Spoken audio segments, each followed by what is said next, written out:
from the Yass Valley Community Grants Programs administered by Yass Valley Council. Ladies and gentlemen, I bring to you this mayoral minute to ensure that in the first instance, a future fund is the focus of our pathway in terms of the best method to distribute and to compound a range of community benefits that are received through these state significant projects, and at the moment is a scattergun approach in terms of its distribution. And so if I can go from the top down, item 1 is for any new voluntary planning agreements relating to any renewable energy state significant development applications. Yass Valley Council does not permit co-branding with the developer or operator of the renewable energy SSDA where no sponsorship arrangement has been agreed upon. So I want to clarify that all of those things are possible, but we need to value our brand and note that anything co-branded should be above and beyond what they are expected to pay. 2, any future benefit scheme is paid into is rebranded and advertised as Yass Valley Community Grants or similar community focused wording. And Council notes that for all prior executed and current voluntary planning agreements, there is little ability for Council to alter such as they constitute a legal agreement between those parties. So the existing VPAs include Wallaroo Solar Farm, Rye Park Wind Farm, Copperbella Wind Farm and Bango Wind Farm. And that 4, Yass Valley Council notes that as per the resource renew map of state and regionally significant projects, further SSDA projects are in pipeline within our region. My last check of that map had 18 projects identified. And Council acknowledges the burden versus the return on Council time and resources if further projects are approved by the state, and further committee structures are required to administer small pools of payments and manage ongoing depreciation, maintenance and renewal requirements of any assets. And that 5, and probably the most important part of this, a report be presented to Council on the necessary steps to create a Yass Valley Future Fund with one central committee to create a simplified and more strategic process that could allow consolidation of funds from future renewable energy projects into providing for significant infrastructure and public amenity projects. And this may be considered as part of the community benefit fund policy work, which is coming back to our June meeting, God willing. So councillors, that is the mayoral minute. I do believe Councillor Cherry has some additions. So. Yes, Madam Mayor. With your concurrence, I'd like to recommend an amendment to your mayoral minute. And my recommendation specifically relates to the establishment of the Future Fund, and it reads as follows.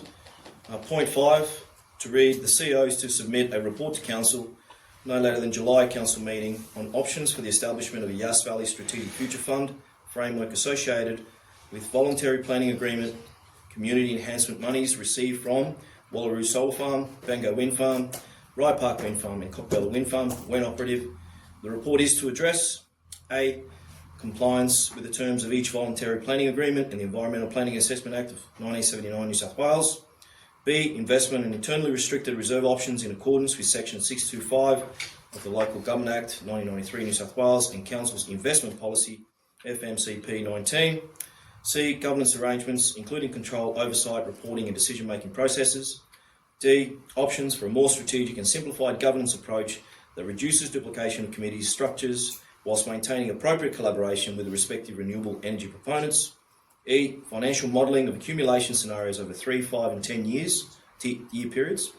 F, potential strategic purposes for the future fund framework, including significant infrastructure, public amenity and long-term financial resilience initiatives for the Yass Valley community. And G, consideration of appropriate geographic equity and local community benefit principles. Thank you, Madam Mayor. Thank you, Councillor Cherry. I'd just like to add the words, the report is to address but not be limited to, where that line appears, yep. Just to give our staff as much scope as possible. Good.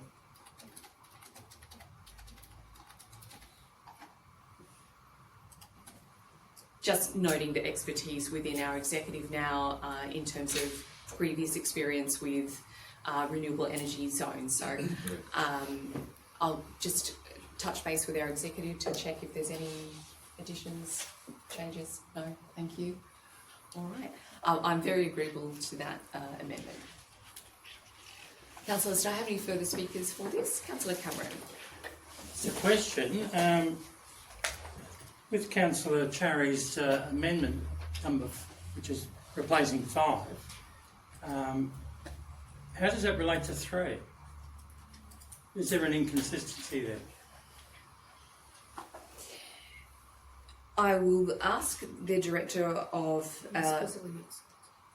Planning and Environment to respond, because it's my understanding that these existing VPAs could be compounded, but when they are distributed, they will need to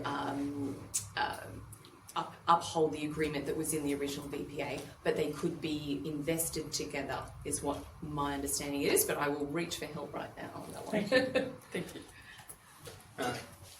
Through you, Madam Mayor, the VPAs as they stand are legal documents that have been agreed to. Yeah. So there's certain areas where there needs to be strict compliance with the conditions of those VPAs. Correct.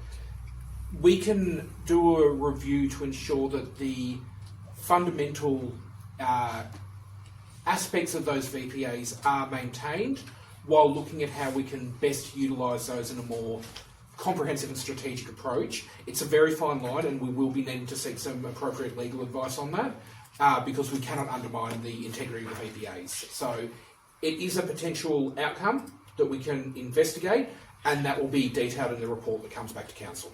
Okay, thank you. Councillors, do I have any further speakers? Oh, sorry, Councillor May I Cherry. speak before Yes. motion, Madam Mayor? Thank you.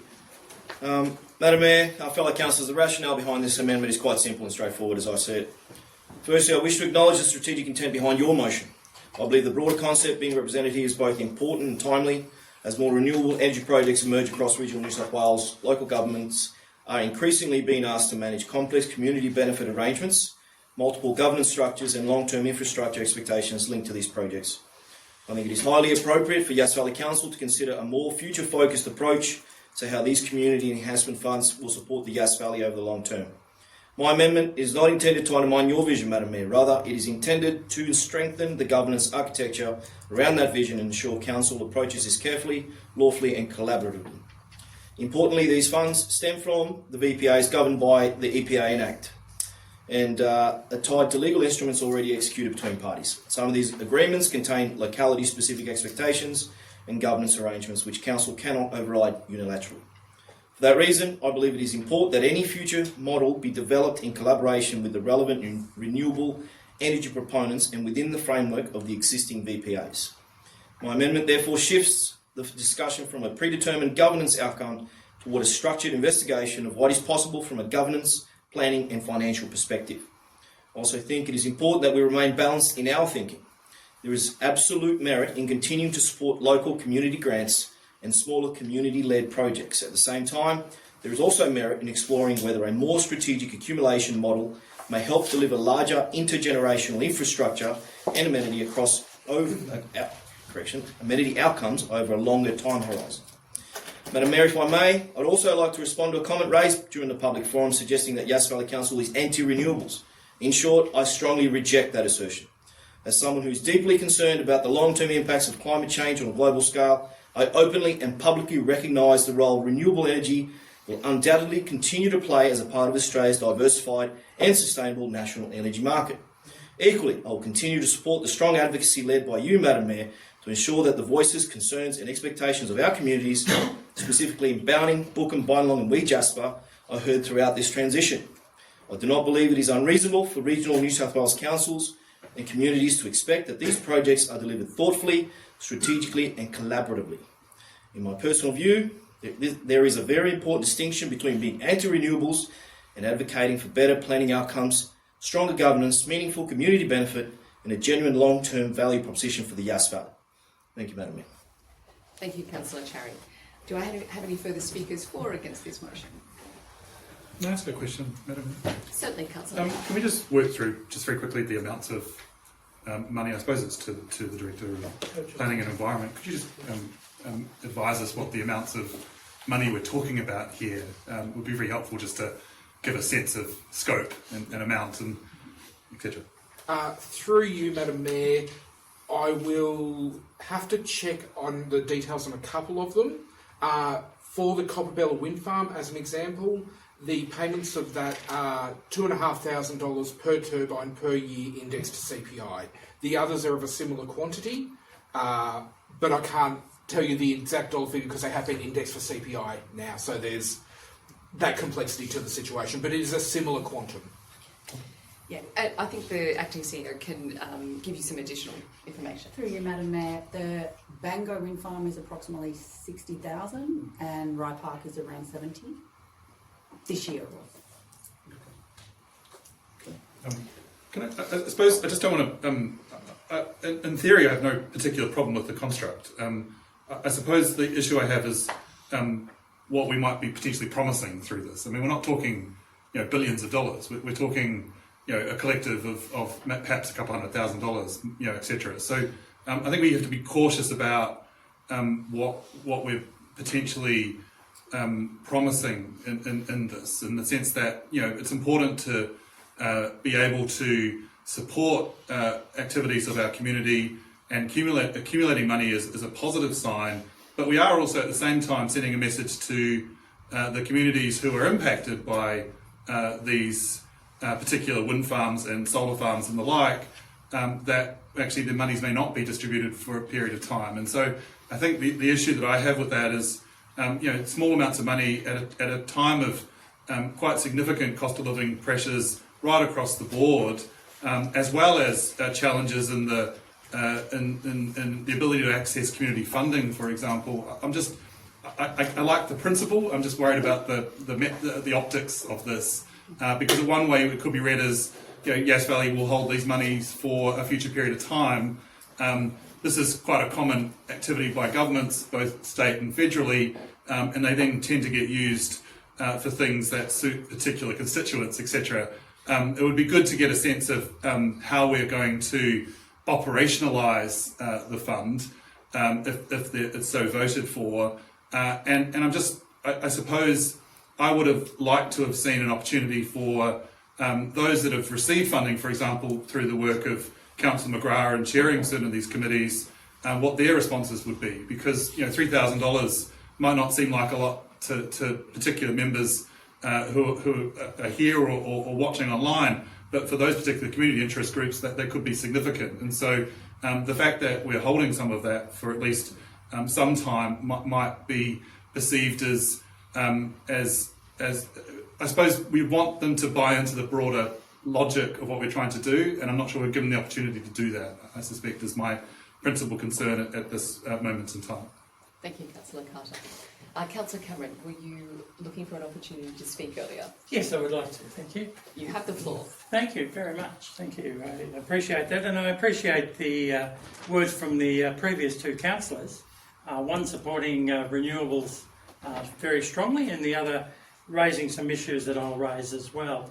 I'm speaking against the motion, and I feel like I'm speaking on behalf of numerous community groups and associations. As we know, Council has pulled back to a large extent on providing money for community groups, and we've also been taking other forms of action, going in for getting people to pay for things that in the past they didn't have to pay for. So we are very, as a council, very financially conscious at the moment, and I think we only had last council meeting. We had a motion on the agenda for the Bowning Hall anniversary, and that was for $268. We're talking a very, very small amount, and we have to get approval to go through council to do it. And on the other hand, with the wind farms, etc., and other environmental groups, renewable energy groups, we have as we know, we have a legitimate legal organisation able to offer these groups, who are starved to a large extent of financial support, able to access thousands of dollars, and it has considerable impact, as Councillor Rothwell, as Councillor Carter said. Sorry to both of you, actually. So I'm just saying that the money is really well appreciated. I actually was at a community meeting recently where it was whispered to me quietly on the side, oh yeah, we just picked up 5,000 from the wind farm, but don't let anyone know about it because there'll be a backlash.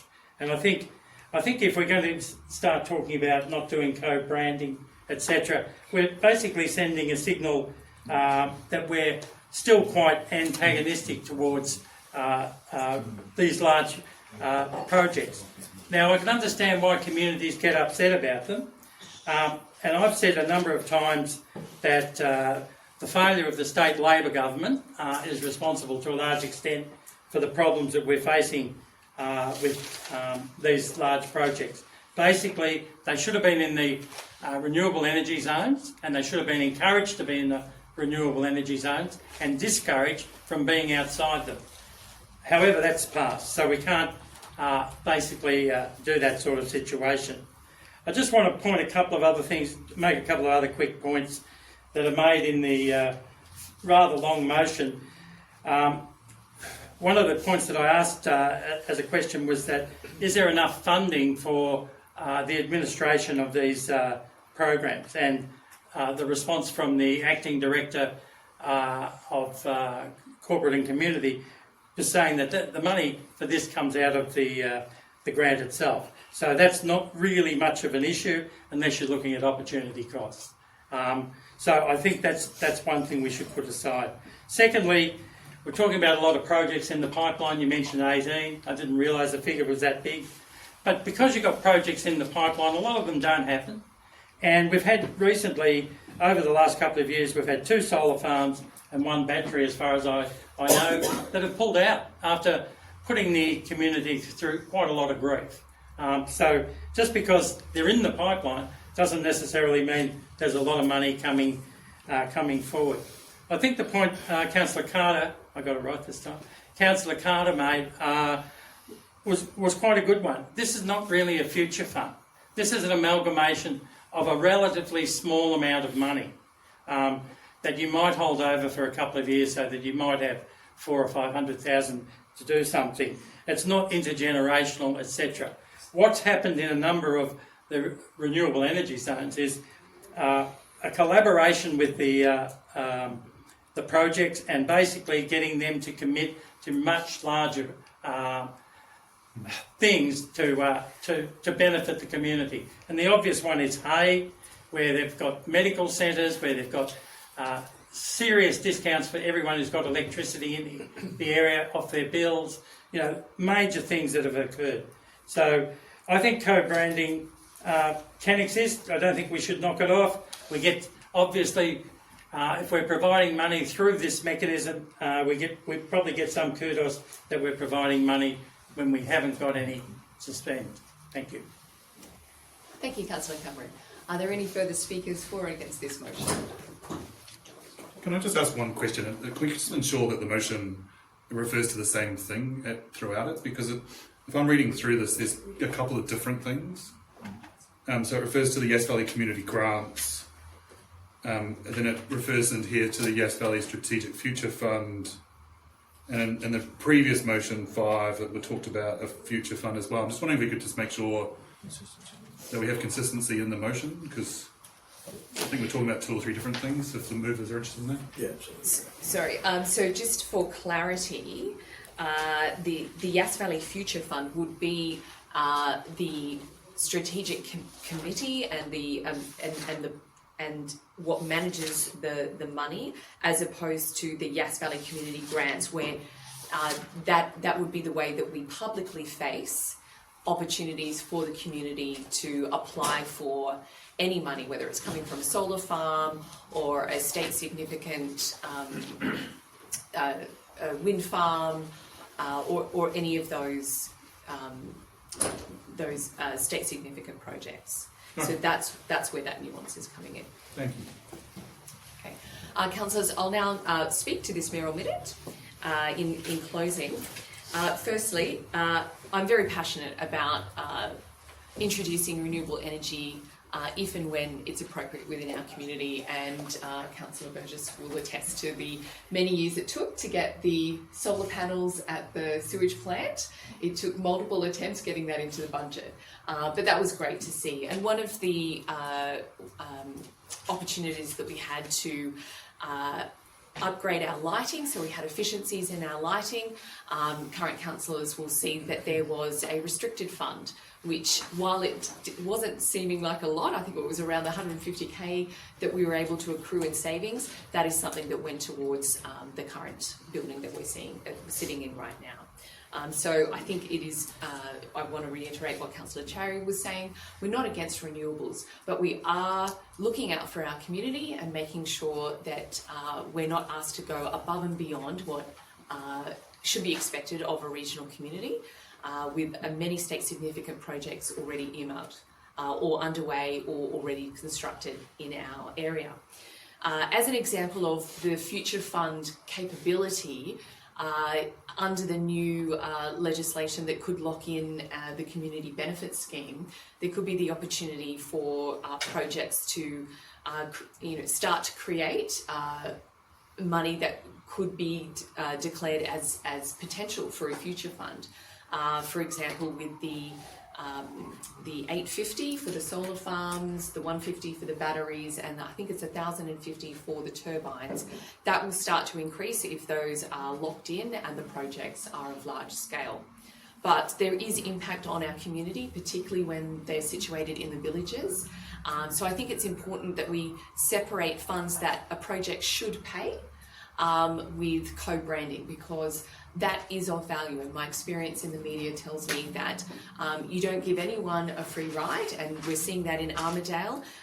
They're looking at the idea where 70% of the income that goes into those into that fund, 70% of those funds are discharged by the council for master plans that the council has engaged with their community on, while 30% are direct to the community, and the community actually determines where those funds are spent. And that's a fund that should have between $70 and $80 million in it by the end of all of the projects earmarked for that area.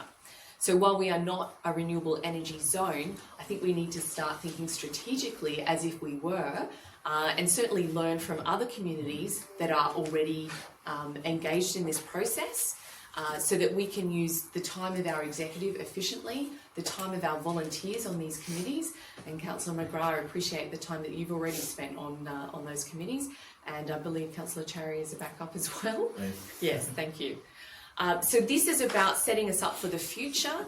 We may not be in these seats, come 4 years from now, but I want to see a legacy of organisational structure, so that those that want to do above and beyond and want to be co-branded, they should be paying sponsorship money as part of that, or doing extra for their community if they want to be a good corporate citizen within our area.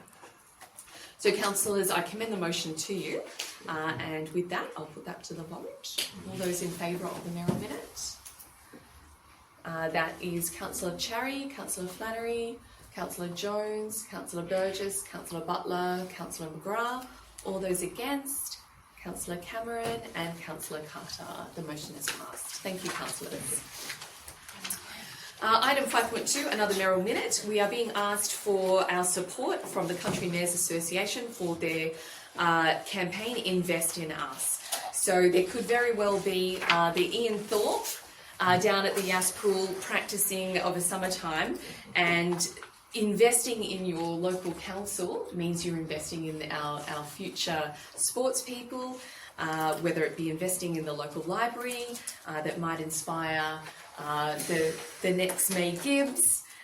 All of those take some kind of investment from the Commonwealth, and we're not seeing what we used to see. I think the amounts have gone down to 0.49%.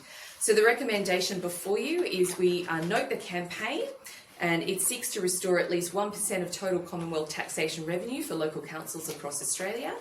2, to recognise the critical role local government plays in delivering essential services and infrastructure that underpin community wellbeing, economic vitality and national resilience. And we support the campaign's core message, invest in us so we can invest in them. And we commit to participating in the campaign through, the sharing of the social tiles, the campaign material, engaging with our local media, and lobbying the federal representatives to support the funding increase. And there's a request for the Mayor there to get on the computer and write lots of letters. So, councillors, with that, I'd like to commend that mayoral minute to you and seek any further speakers for or against this motion. I have a question. Certainly, Councillor Flannery. This might seem pernickety, but I think the adjectives are in the wrong spot. So it says the Country Mayors Association, don't laugh, it's quite important. Okay, the Country Mayors Association invites all its member councils to participate in a vital campaign. I think vital should be before Commonwealth, like vital Commonwealth funding. Because the campaign in itself isn't the vital thing. The funding is the vital thing. And then we go down to point 2, which recognises the critical role. Like, it is kind of critical, but critical is like emergency, sirens. I mean, I just think we have an essential role. That is our function. And so I don't particularly want to amend the motion, but I do think that we need to get our adjectives in the right spot. So we're saying that the campaign is important, but it's the thing that's vital is the funding, and the thing that recognises the essential role local government plays in delivering services. It's our fundamental role. So it might seem pernickety, but it does really kind of echo it reflects rather than echoes what we do. And the other thing is, I thought the campaign, and I wasn't there, is pretty lame. Like, we're going to write a letter, and so yes, let's do that. But I mean, can we think of some other things to do than writing letters? Because that's, I don't know. Can we just try to go back to the Country Mayors Association at some point and say, our funding is being stripped, and there's certain things that we're not able to provide, and it's probably more than can we meet? I don't know. They're just my thoughts. Thank you, Councillor Flannery. I can assure you that when the Country Mayors Association meets at Parliament House and we have people like the Premier before us, those questions are asked directly of people like the Premier and the Treasurer. And so we do have opportunities there to collaborate, and we'll be doing the same when we go to Federal Parliament as part of our other organisations as well. So I'm happy for the word fundamental to be So in point 2, to replace critical with and fundamental. move vital down to restore, so to participate in a campaign advocating for the restoration of the vital Commonwealth assistance grants.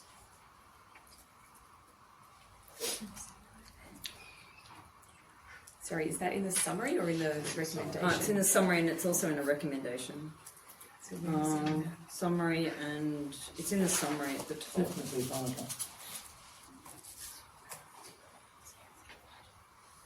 Okay, that's just in the summary. So I guess the motion. meat in the sandwich Yeah, is okay. the fundamental one. Okay, we're fundamentally okay with that. Terrific. Thank you for those amendments, Councillor Flannery. Do I have any further speakers for or against that motion? Let's put that to the vote. All those in favour? Oh, sorry, Pick it up. Councillor Carter. Two Had related. to be quick. I suppose, and this might seem also pernickety, and I'm just wondering, it's a question of timing. Under the now defunct rules, of course, you were entitled, Madam Mayor, to bring any mayoral minute you wanted to. Under the old rules, under 9.9, it has to be a question around urgency. And I suppose the timing... Councillor Carter, I'd be pleased if you'd take a seat. At this point in time, this is wasting this council's time. We have a late report that we brought in which enabled us to do this. In the spirit of getting the job done for our community, let's just get the job done, shall we? Thank you. May I continue what I was discussing, though? I think the point that I would make is that I think we might have missed the boat, which is that the boat was a federal budget, which is very recently just being determined. And so I have no issues with the particular campaign itself. I'm just worried that if we're going to be effective, we should be talking to these particular members at a time when they're making decisions with respect to annual budgets, which is where the federal assistance grant materialises from. I do remind the Chamber that I have mentioned this previously. The last time that the government did pay 1% of taxation revenue was 1993, I understand. That's a long time ago. And so while I support the sense of needing to invest in the communities, I'm concerned about the timing question. I think we have missed the boat. And so while you may consider this to be against the need to support the broader community, the government can't respond to this because they've set their budgets for the year effectively. And this will only be possible to bring into a conversation sometime in 2027. So hence the question around the urgency, which you're happy about, but actually it's a real question around timing, Madam Mayor. Thank you, Councillor Carter, for your comments. Do I have any further speakers for or against this motion?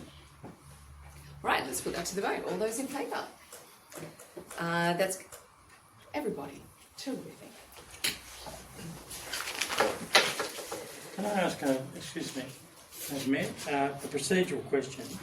We were talking about some items being exempted and some, but we haven't really said what they are. Just so after the next mayoral minute, I can do an in globo thank you. to do this. Thank you. I thought you sort of started it. Might have been when we were, offline. I don't know. Okay, thank you, Councillor Cameron. So next mayoral minute in regard to the Hume Highway and the Yass Valley Way, Burley Griffin Way and Lachlan Valley Way intersection advocacy. Councillors, I'll take it as read that you've seen this, just to expedite this through. Councillors, I'm putting this mayoral minute to you after a fatal crash and a follow-up working group I called to try and raise awareness of this issue in our community, that we have the Hume Highway and we have 3 major intersections with regional roads that have not seen prioritisation under the Southeastern Tableland Strategic Regional Integrated Transport Plan. In fact, Yass Valley Way is not even identified as one of the 60 priorities, and it's just had a fatal crash on it. So I commend this mayoral minute to you. I'll move. Thank you. Mayor moves it. Anyone, jump in. anyone can Sorry move about it. that. I'll have to content myself with backing it. Thank you. Councillor McGrath, you have the floor. Madam Mayor, thank you very much for this mayoral minute. The recommendations are long overdue. As someone who, as a recent arrival in Yass, who used to take my young children to the movies down in Goulburn, the number of times that I missed that turn onto Yass Valley Way and saw so many people end up in the crash barrier, and it was all related to the absence of early warning. As you become familiar with these things, you know, but for an unfamiliar person, and I would dare say that the crash barrier there has been cleaned up at least half a dozen times, where people throw the anchors out and try to make the turn and slide into the crash barrier. So thanks very much, Madam Mayor. Thank you, Councillor McGrath. Do I have any further speakers for or against this motion? I'll just ask a question of the Director. If we needed to expedite any of the treatment on the regional road, for example, the rumble strips, how can we progress that in the most expeditious fashion? Thank you, Madam Mayor. So through you, Madam Mayor, so we're working with the LTF, the Local Transport Forum Chair. He's arranged for an extraordinary meeting next week to consider some safety improvements for the leg of Yass Valley Way onto the Hume Highway. Please note that we can't do any works on the highway, only on the regional road leg, the Yass Valley Way section.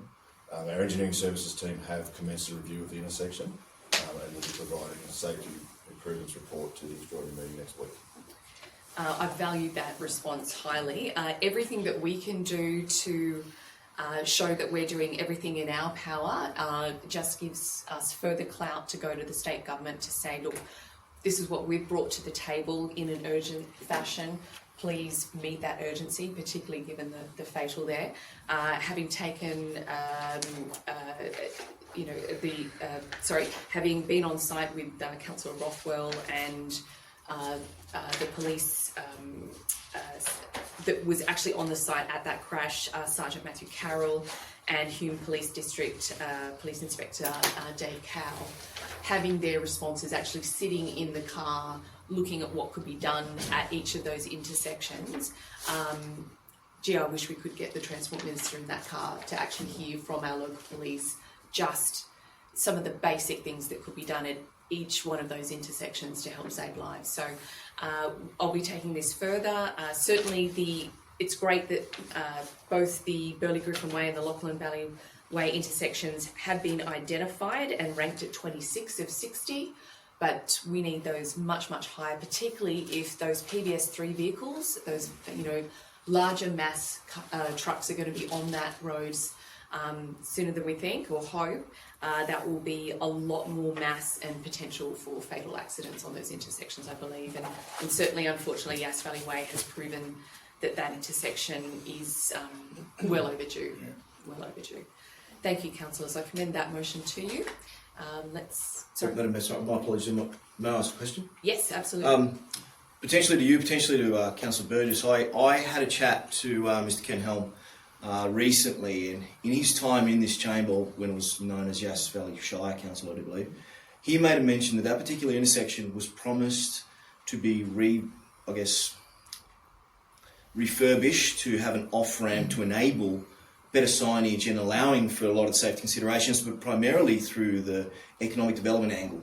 I'm just wondering if potentially Councillor Burgess could remind us of that, because that's something we could potentially invigorate as part of this advocacy program. Yeah, but we'd love to hear about it, because I'd love to know more about it, mate. Well, as far as I can remember, with Ken when he was here, that's a long time ago, 95 when we been, or 96, somewhere there, where there's nowhere to go out there. You come straight down there and the barrier's there, and you go straight into that barrier. There was supposed to be somewhere to go that way and somewhere to go the other way, as far as I remember.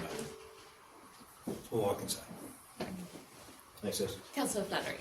I was just wondering, in the report, it says it should not take a fatality to trigger action, yet that is a stark reality following the recent Anzac Day crash at Mountain. And I strongly support the motion. But really, Madam Mayor, that's your response. Like, you took no action before this fatality. And I was wondering, do we have any other areas where we've had fatalities that we should include, not just this one? Because it's kind of alarmist saying it's, we had someone die and then we've taken action, but we've obviously taken action before this, and there's obviously other intersections. So I think I'd like to see a broader review that we probably have to say, what are our other intersections that have high crash numbers or high other numbers, not just this one. So this is an important one. I go through it. I get worried every time I see that crash barrier. I witnessed a car being driven over, driving behind that car. And so I just was also wondering if there's other intersections that we could include. Thank you, Councillor Flannery, for your comments and question. Certainly there is a trigger point, I believe, once there is a fatality at that, which will be picked up by TF in New South Wales. So that is why I've mentioned it. I'm not suggesting that I have a crystal ball and know where crashes will be at any given time that will be fatal. I'm suggesting that now that there has been a fatality, that is something that will be picked up by the Transport for New South Wales. I'll just concur with our director. Yeah, through you, maybe. Yes, absolutely. Transport for New South Wales crash statistics do provide a lot of information in these intersections. Yep. Yeah. Okay, thank you. So in terms of Councillor Flannery's question about is there a mechanism or, for example, how are intersections throughout Yass Valley prioritised? Is there anything else that we can do besides wait for a fatality to trigger TF in New South Wales? No, through you, Madam Mayor. So it does really feed from those crash statistics, and a lot of the fatalities do provide a lot more detail, a lot more rigor for those intersections that do require upgrades. State, federal government funding, even council funding does only spread so far, so we can't be out there improving every single intersection without the information coming through. Thank you, Director. Councillor Flannery, in the occasion of the Shingle Hill Way connection with the federal highway, that is an example of us advocating collegiately with RFS, police, QPRC, and while there has not been a fatality, we are being constantly told by the RFS that it's only a matter of time. So that is us already proactively working as a council. But I'm hearing what you're saying, that looking at our region from that perspective, perhaps there is a mechanism within the local traffic committee. I'm not quite sure, but that's something we should probably follow up. Yeah. Councillors, do I have any further speakers for or against that motion? Okay, I'll just commend the motion to you. All those in favour? It's unanimous. Thank you, councillors. We'll now move. Madam Mayor, Yes, can I, just arising from the mayoral reports, can I just ask a question? There seems to be a view that persists that the mayoral minutes can only be presented on matters that are urgent. I'd like to ask the governance officer if she could clarify what the old code actually says about mayoral reports. Thank you, Councillor McGrath. I think you might be referring to the fact that it has been given due notice in the business paper. It's printed, so it's not actually considered urgent. I have not brought it from the floor without notification. That is correct. So clause 3.20 in the former code of meeting practice, which we are now considering for readoption, states that the power of the mayor to put a mayoral minute. Sorry, I'm reading off a different screen.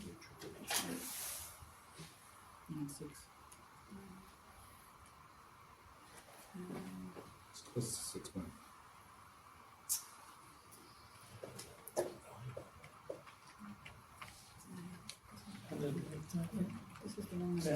is the one that just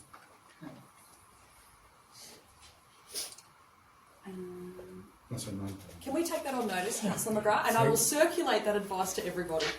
It's on clause 9.9. Yeah. Sorry, okay. So clause 9.9, a mayoral minute must not be used to put without notice matters that are routine and not urgent, or matters for which proper notice should not be given because of their complexity. For the purpose of this clause, a matter will be urgent where it requires a decision by the council before the next scheduled ordinary meeting of the council. So if a mayoral minute is presented with notice, it doesn't have to be urgent. That's right. Correct. Thank you for your question, Councillor McGrath. We'll move on now to a procedural motion to pass in globo. Items 6.4, the review of workplace surveillance policy. Item 6.10, the financial sustainability roadmap quarterly update. Item 6.12, the investment and borrowing report. No. 6.12 stays in. Item 6.13, the monthly financial report. Stays in. And 14. Item 6.15, the Hume Park Resort. doesn't That would be going to confidential. That's just the procedural to go take it into confidential. And item 9.1, the minutes of the Country Mayors Association meeting. Yeah. I enjoyed reading this. Okay, so councillors, we have items 6.4, 6.10, and oh, sorry, they're on the screen. 6.10, said that one, didn't I? 6.15 and 9.1 to go in globo. Do I have a mover for that? Thank you, Councillor Cameron. Seconded. Thank you, Councillor McGrath. All those in favour? That's unanimous. Thank you, councillors. Moving on. Item 6.1, Development Consent DA 210093, Residential Subdivision, Murrin Bateman Recreation Ground Path, 46 Hillview Drive, Murrin Bateman. We have a recommendation in the business paper, councillors. Councillor Charry. Madam Mayor, I'd like to move an alternate motion if I may. You have the floor. And Chloe, do you have that? Just confirm that, please.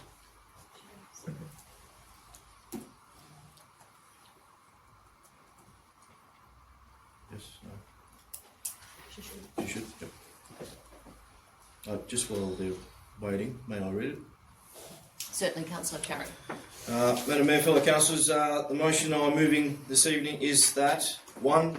Consideration of agenda item 6.1 development consent DA 210093 residential subdivision and Murrum-Bateman Rec Ground Path 46 Hillview Drive, Murrum-Bateman be deferred to the June 2026 Ordinary Council meeting. 2. The CEO or her delegate is to provide a supplementary report addressing A.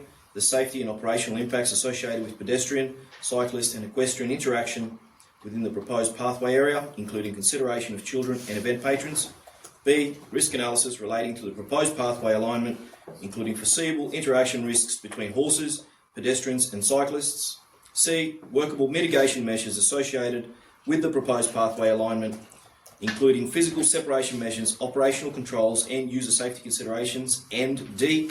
Feedback from key stakeholders associated with the Murrum-Bateman Rec Grounds. Thank you, Madam Mayor. Thank you, Councillor Cherry. I'll second. Thank you, Councillor Butler.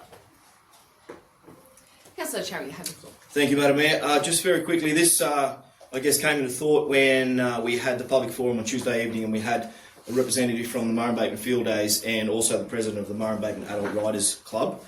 And I felt that their arguments collectively were quite compelling, and I felt that we owe back to them to give it a little bit more opportunity. Councillor Butler and myself chaired the Councillor Butler chaired the meeting.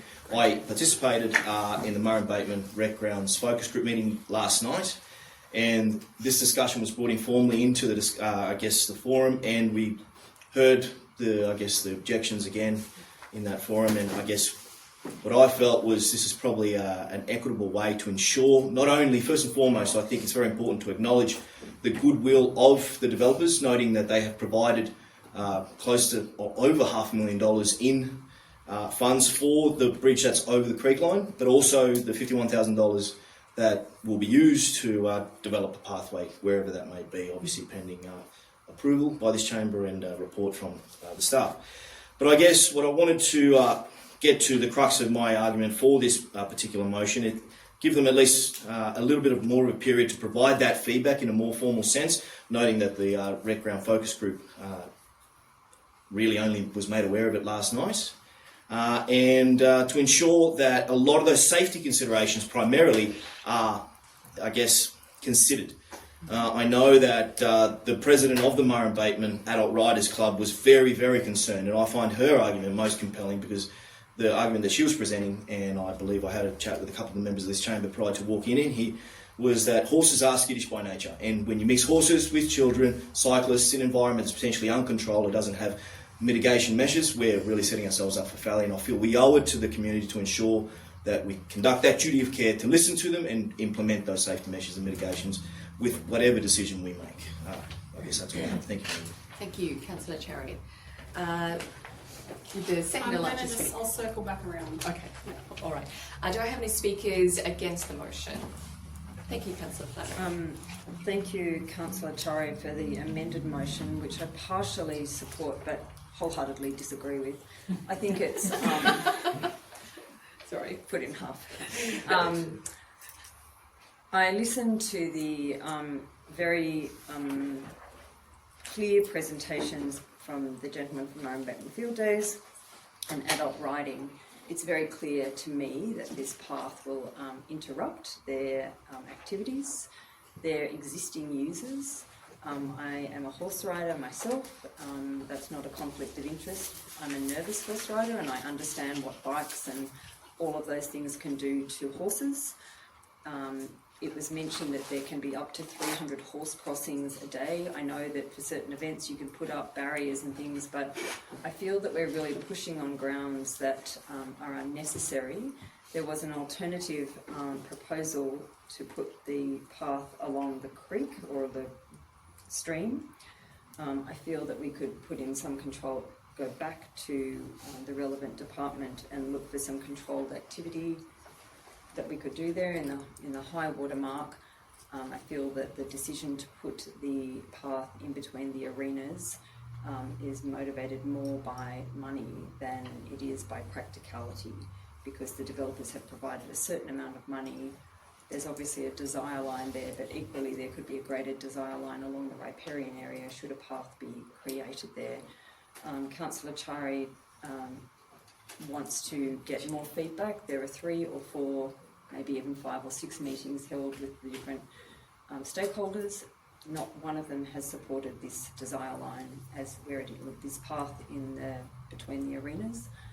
I feel it's not time to chatter about it. It's time to make a decision, and the decision is that the proposed path between the arenas should not be endorsed by us, and that we should go back and see how we can make a path that's not 2.5 metres wide or something so that we can practically put a path in that does not interrupt these 2 very important activities. The Murray Bateman Field Days brings in excess of $7.3 or $7.5 million annually to the region.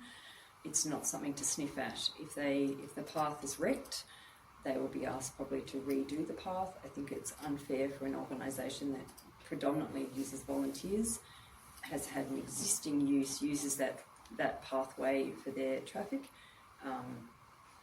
for us to go back and talk to them about it. They're still going to say no.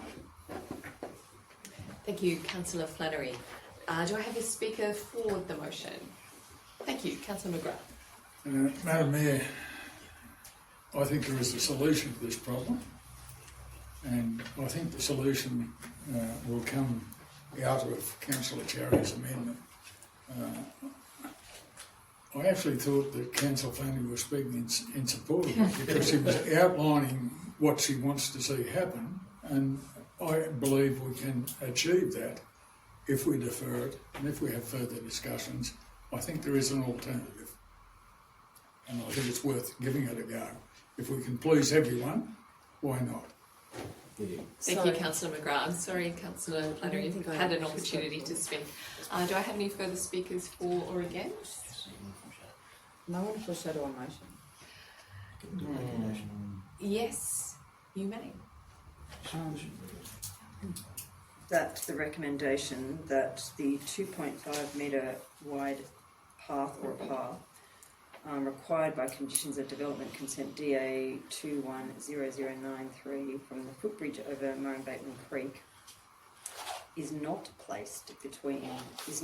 constructed between the existing horse arenas 2 and 3, and that an alternative location is sought. Thank you, Councillor Flannery. If the current motion is not successful, then your foreshadowed motion will have the opportunity to put that motion and see if it receives a seconder. Okay, councillors, do we have any further speakers for or against the current motion on the table? Councillor Cherry's motion. Let's put that to the vote. I'll speak. Oh. I was just waiting till the very last minute. I wholeheartedly agree with this alternate, and I just want to speak to the 2023 motion as it stood. Councillor Cameron you emailed us and said that you were not supportive of the path, and I understand at that time. I wanted to clarify that Mayor Jones and I worked incredibly hard on trying to find some sort of set resolution because as it stood in April 2023, we were looking at approving a development that had absolutely no infrastructure to allow for any pedestrians to come through.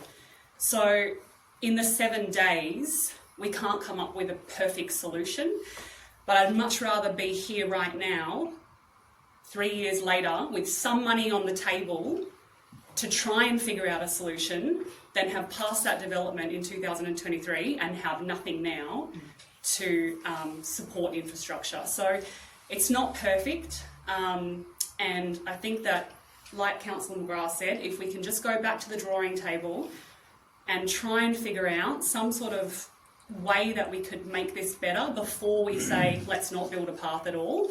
I didn't say not build it at all. Well, let's not build the path in where it's proposed to be.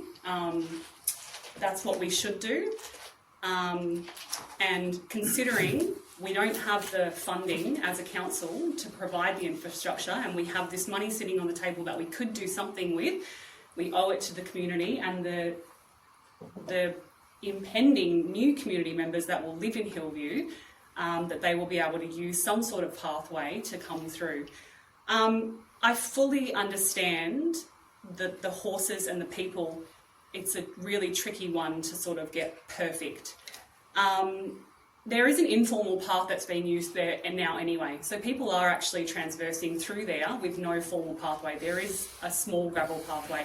And I also want to point out that at the moment, the arenas are all fenced off. It's not just an open paddock where horses are walking around everywhere. The horses are actually, the pathway is right in between where the fences are. So the horses can't get onto the path unless the gates are open, and then they're just transversing through. So I just want to point that out, that this is not a free thoroughfare where all the horses and the cyclists and the people are going to be mixing. So I urge you to support this motion because, yes, while it might not be perfect, we've still got money on the table from a developer which we worked hard to get, and we owe it to the community to investigate to the end. Thank you. Thank you, Councillor Butler. I'll now give the opportunity for Councillor Cherry to close. Yep. Okay. Let's put that one to the vote. All those in favour? Councillor Carter, Councillor Cherry, Councillor Cameron, Councillor Jones, Councillor Burgess, Councillor Butler and Councillor McGrath. All those against? Councillor Flannery. The motion is passed. Thank you, councillors. Moving on to item 6.2, the construction of a telecommunications facility, 24 Cooks Hill Road, Yass. We have a recommendation that the conditional development consent be issued for the construction thereof. Do I have a mover and a seconder? So moved, Councillor Flannery. Seconded, Councillor McGrath. Thank you. Councillor Flannery, you have the floor. I'm speaking against this motion for a number of reasons. Although it seems carte blanche of its, there is a telecommunication tower there. Mm-hmm. Is that right? I can Sorry. speak against it? Because I moved the motion, but can't I speak against it? No.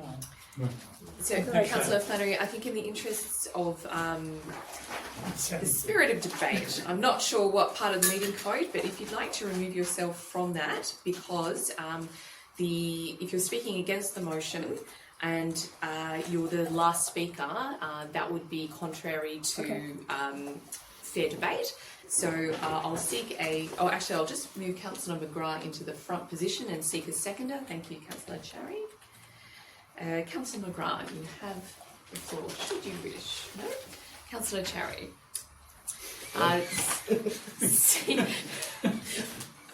All right. No, I speak against the motion. So do we have a speaker for the motion?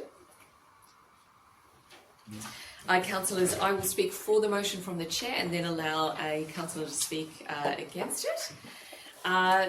Councillors, what we have here before us is a DA consent for the construction of a telecommunications facility at 24 Cooks Hill Road, Yass. There are no financial implications in this. The development is owned and operated by Amplitel, and therefore council will not incur ongoing costs. And the renewal of the lease of the property for this purpose is currently being negotiated, and this will have a positive financial implication for council. Councillors, we are in a rural community. Sometimes on council property, all kinds of things have to happen so that our residents can, one, listen to the radio, particularly in emergency situations, and turn on the television to find out the same. It's very important that we plug the gaps within connecting those dots. In a metropolitan area, councils wouldn't be put in this position, but there are many metropolitan councils that also don't have to provide their own water, for example, to their ratepayers. So this is an area where in a rural council you find yourselves having to do all kinds of things to connect those dots for your community. This should be one of them, so I commend the motion to you. Councillor Flannery, you have the floor to speak against. Thank you, and thank you, Madam Mayor, for pointing out that we council assets do have infrastructure on them. I have no question with that. I actually have a number of comments about the report because when it says there are 7 people notified, I contacted some of the 7 and they've not received a notice. One of them being my mother-in-law. I have no conflict of interest because I have no land ownership.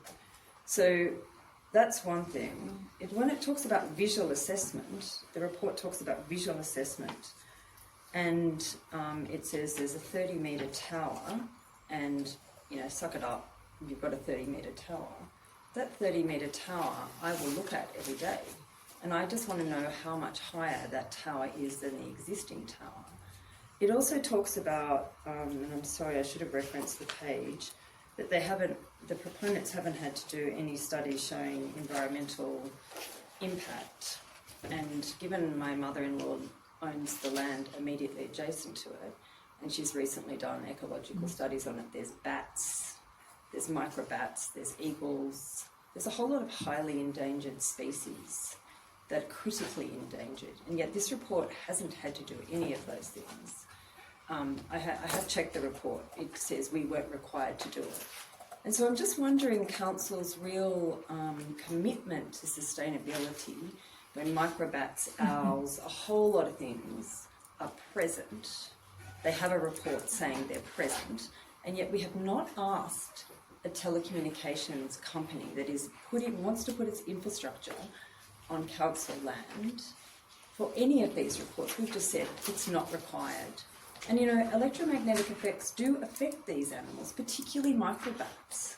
And you might think, oh, she's a bit kooky, but this is something that the council claims. It claims to have a sustainability basis, and yet it's asking us to approve something that has no environmental studies to it. It says it's not required. And I find that a fundamental flaw. One, we didn't consult with myself. I live a kilometre away as the crow flies, if there's any crows left. There's critically endangered eagles there. No, this company doesn't have to do one single report. Why is that? Why does a private person have to do every single report under the sun, and yet a telecommunications industry have to do zero? The visual assessment, it doesn't at all say, it doesn't say that it's going to be 10 metres higher than existing, and it just says, suck it up. They're not nice to look at, but there they are. Anyway, that's my point. I strongly feel the council should ask the telecommunications industry company to do an environmental impact statement, because it makes everyone else do it. Thank you, Councillor Flannery. I'll seek some advice on this one, because it's my understanding this actual structure replaces a structure that was already on the tower. If I could go through the CEO to the director. Yeah, but it's gone higher and bigger. Through you, Madam Mayor, this is a replacement of an existing tower, so the levels of clearance are minimal, and they're non-native species, they're introduced species that have a much lower threshold level. And given it is a replacement of a tower within an existing facility, the level of studies that are required to support such a development will inherently be lower than development on land that is undeveloped. May I ask a question? Councillor Flannery. So just in summary, you said, and I'm really confused, that they're non-native species. Native bats, microbats, are native species. You're talking about Trees. The trees. Oh, I'm not too worried about the vegetation up there. I'm worried about the vegetation immediately next to it, because they're influenced by sound waves. Like, all these magnetic effects do affect critically endangered species, which are present. There is a report given to the council which are present immediately adjacent. In those pictures, it doesn't show, it just shows this white line and says it's going here. And when you look at it, it actually looks like it's in the middle of the road. But I can't work out how much higher it is. It doesn't say how much higher it's going to be. Is it going to be 10 metres? Because I'm going to have to look at it. No one else there looks at it, because they only ask the people that are on the other side, which wouldn't see it. So I just am really annoyed that the council, because they've said it replaces something that's there, they've not asked some of these critical questions about visual impact to my neighbour, I'm one, and why they haven't actually asked for any studies on. It says it's a very, very, very weak report.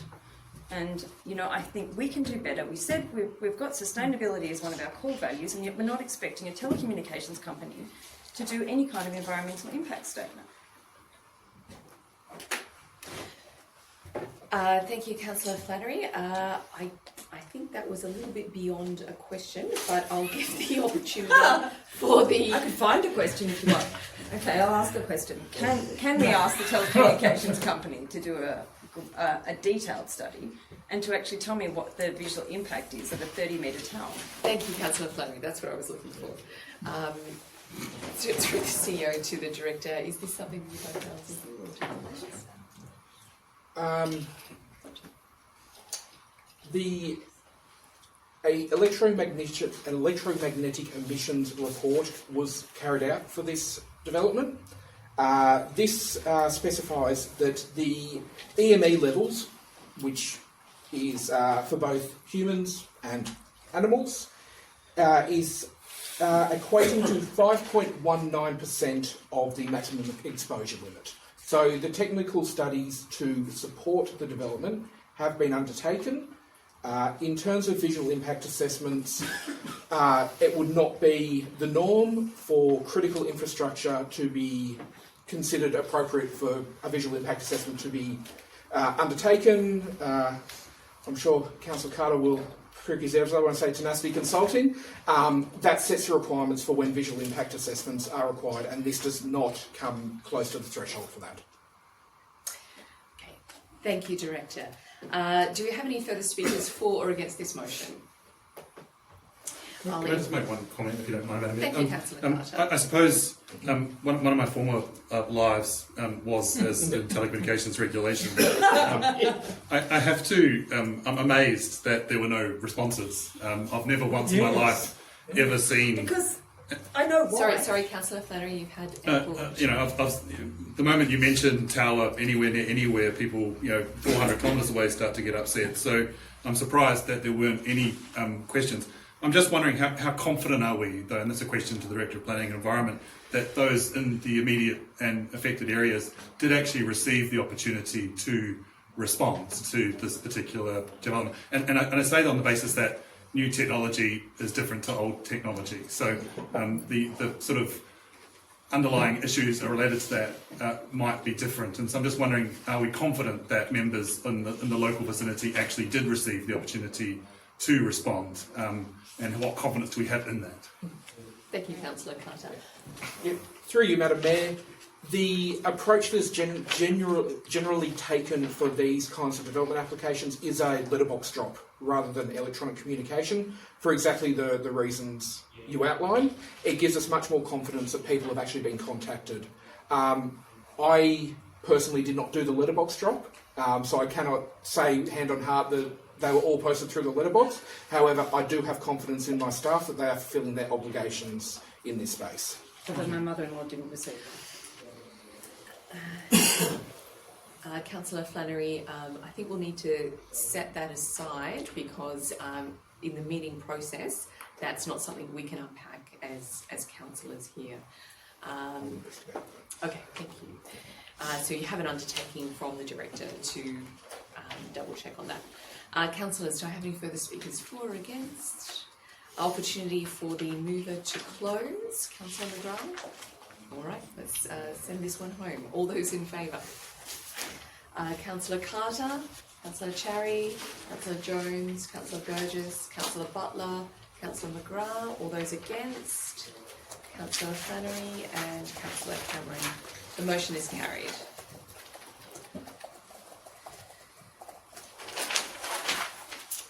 Moving on to item 6.3, the submission to the draft statewide community participation plan. The recommendation is that we note the draft New South Wales State Government Community Participation Plan currently on exhibition, and that officers make a submission to the draft community participation plan, noting concerns with a broad range of development types that will no longer require notification. Do I have a mover for that recommendation? Thank you, Councillor Butler. Seconded? Thank you, Councillor Cameron. Would the mover like to speak, or the seconder? Just a question. We're allowing the staff to draft the document. Does it come back to us at all? Or is it just being sent off? Thank you, Councillor Cameron. Thank you. Through you, Madam Mayor, Sorry. the closing date for submissions is June 5. So it is soon. So in order to draft a submission, I need to see the position of councillors, and that submission will reflect that. I'm more than happy to circulate it to all councillors. Yeah, that would. Yeah. Also, councillors are able to make their own submission as members of the public to that document. Might I ask if you would be prepared in this forum to provide us, Director of Planning and Environment, with what you might be concerned about, so that we'll be able to think about what we might be able to respond to you with respect to. Through you, Madam Mayor, this document is a statewide document, and so there's certain areas that pick up development types that might be commonplace in an urban environment that are a changing typology for councils like Yass Valley Council. Probably the key ones in that space would be the areas around attached dwellings, dual occupancies, multi-dwelling housing, and residential flat buildings and shop top housing. Now, this is not to say that these developments are opposed. It's more these developments represent a change to the streetscape and a change to what the community expects to see on the street.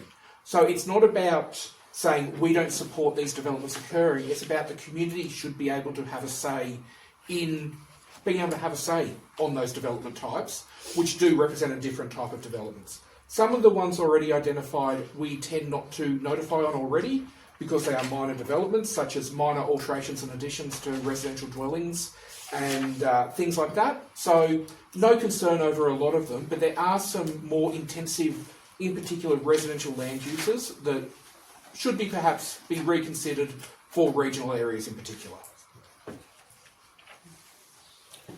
Can I just ask a question then about whether or not it's worth... Sorry, ask the question and I'll speak.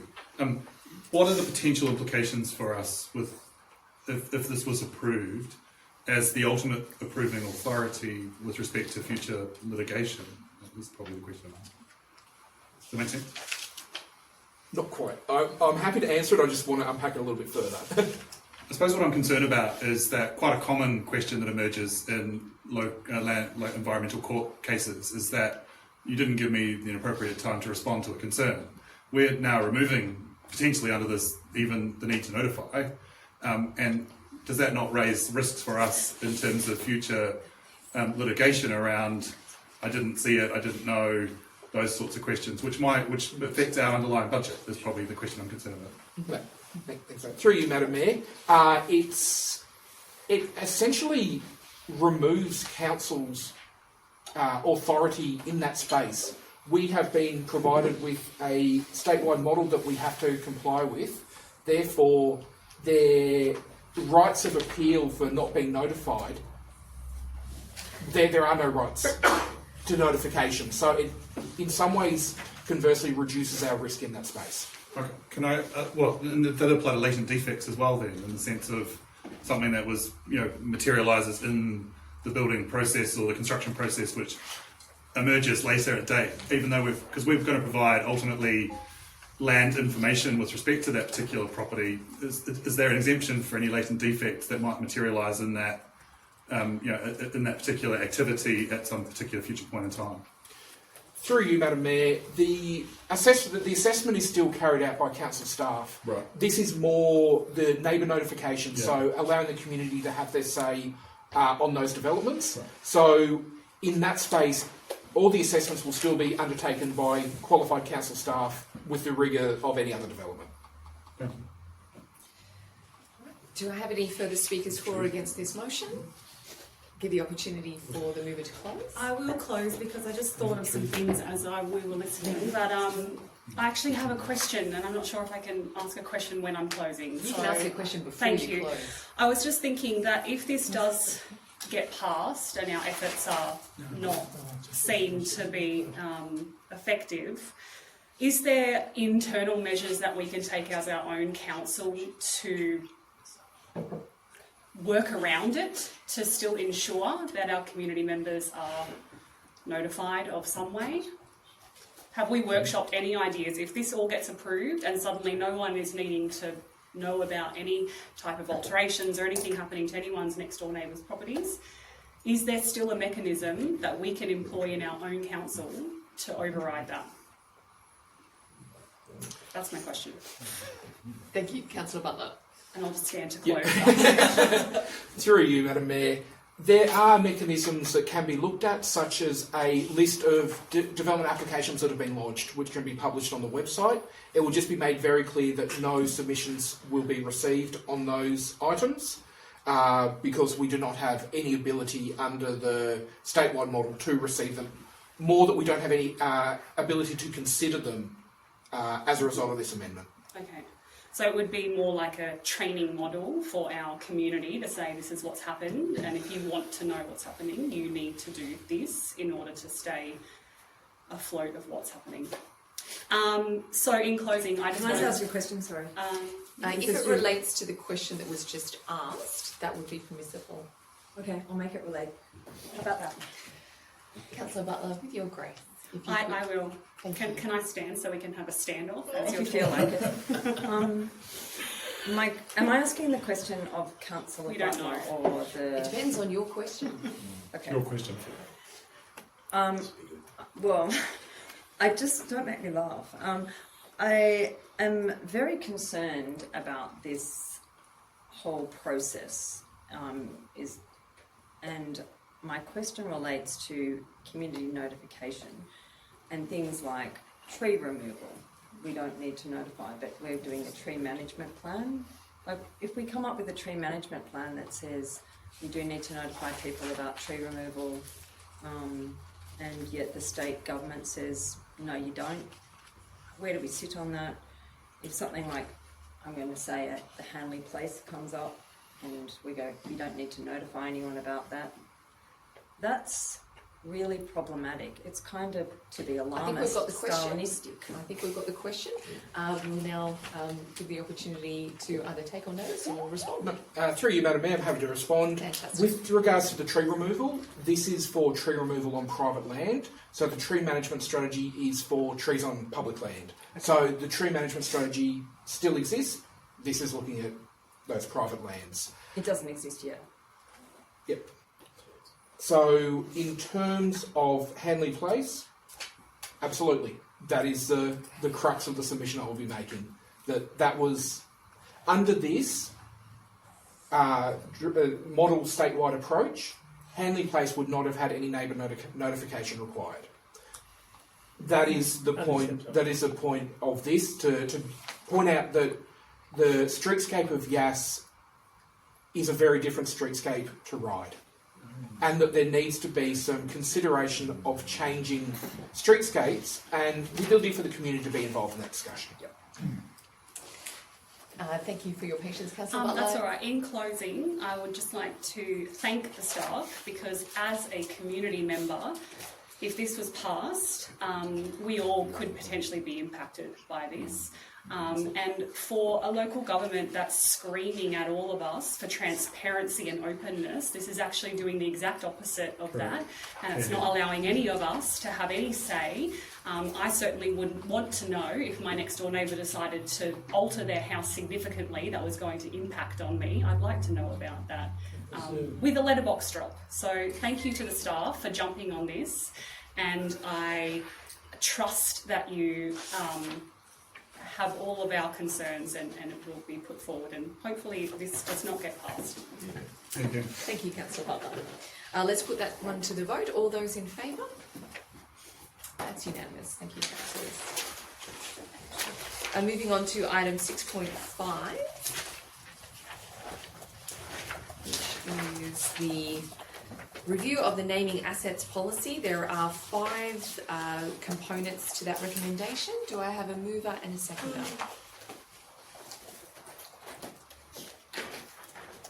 Oh, so moved. Thank you, Councillor Butler. Seconded. Thank you, Councillor Cherry. Opportunity for the mover and seconder to speak. All right, let's put that to the vote. If there are no speakers for or against, all those in favour? That's unanimous. Thank you, councillors. Item 6.6, the request to name the name asset, the Yass Rotary Lookout, 17 Irvine Drive, Yass. We have a recommendation before us to endorse and place the proposed name, Yass Rotary Lookout, on public exhibition. And if no material submissions are received, the naming of the lookout proceeds to be adopted and all appropriate notification actions take place. and any costs related to signage be borne by council once construction works related to the lookout are finalised. So moved Councillor Cherry and Councillor McGrath. Very quickly, Madam Mayor, this is fantastic to see. Obviously, I've spoken to quite a members of the Rotary who approached me to provide some insight to understand what they wanted to achieve, and for us to having supported their DA, or I guess their proposal for this to be gifted back to council once it's completed, and now for it to be named, I guess pending the 28-day submission period. I believe that's the appropriate thing to do, and I commend them for their efforts in a public forum. Thank you, Madam Mayor. Thank you, Councillor Cherry. Would the seconder like to speak? I support the comments made by Councillor Cherry. Thank you, Councillor. Just ask a question. Councillor Carter. I fully support the motion, and I'm pleased for the development of the lookout. I just wanted to, again, through an optics perspective, we've just put a new naming asset policy out for review. Can we be confident that this name of this asset is compliant with that policy? I think it would be problematic if it wasn't. So can we just get confirmation from the staff that they are comfortable that this fully is in spirit of the policy we're actually asking community members to also talk upon while we name another asset under an old policy? Thank you. Thank you, Councillor Cherry. Sorry, Carter. Sorry. I've been looking left for the first part of the meeting. Through the acting CEO to the governance officer. Yes, sure. Through you, Madam Mayor. The short answer to that, Councillor Carter, is that this naming request not only complies with the policy as it exists now, but the remodelling or the revision of the new policy would equally support such a name if it came to us following the adoption of the new policy. So organisations that have embedded history and goodwill in the community will always be captured by the new policy. Yeah. Thanks so much for the clarification. Councillors, it was remiss of me to not mention that I am an honorary member of Rotary, and it's just jumped out at me right now. That is a non-pecuniary significant that I will stay in the room for. But I just wanted to note that right then because it jumped out at me. We have IPAC's number now. We do. Okay, all right. So I will fill out that form.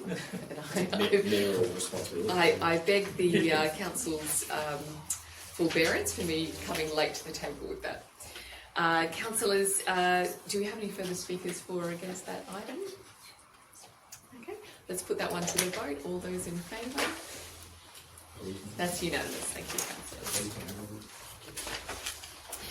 councillors. Councillors, we are now up to item 6.7, which is the Yass water treatment plant upgrade, review of environmental factors. We have a recommendation before us. The council notes that the upgrade is permitted without consent in accordance with S2.159 of the State Environmental Planning Policy under the Transport and Infrastructure Act 2021, and endorse the Yass water treatment plant upgrade review of environmental factors for publishing on council's website in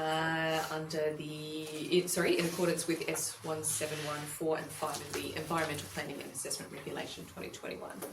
Do I have a mover and a seconder for that? So move Councillor Carter and Councillor Flannery. Speakers for or against?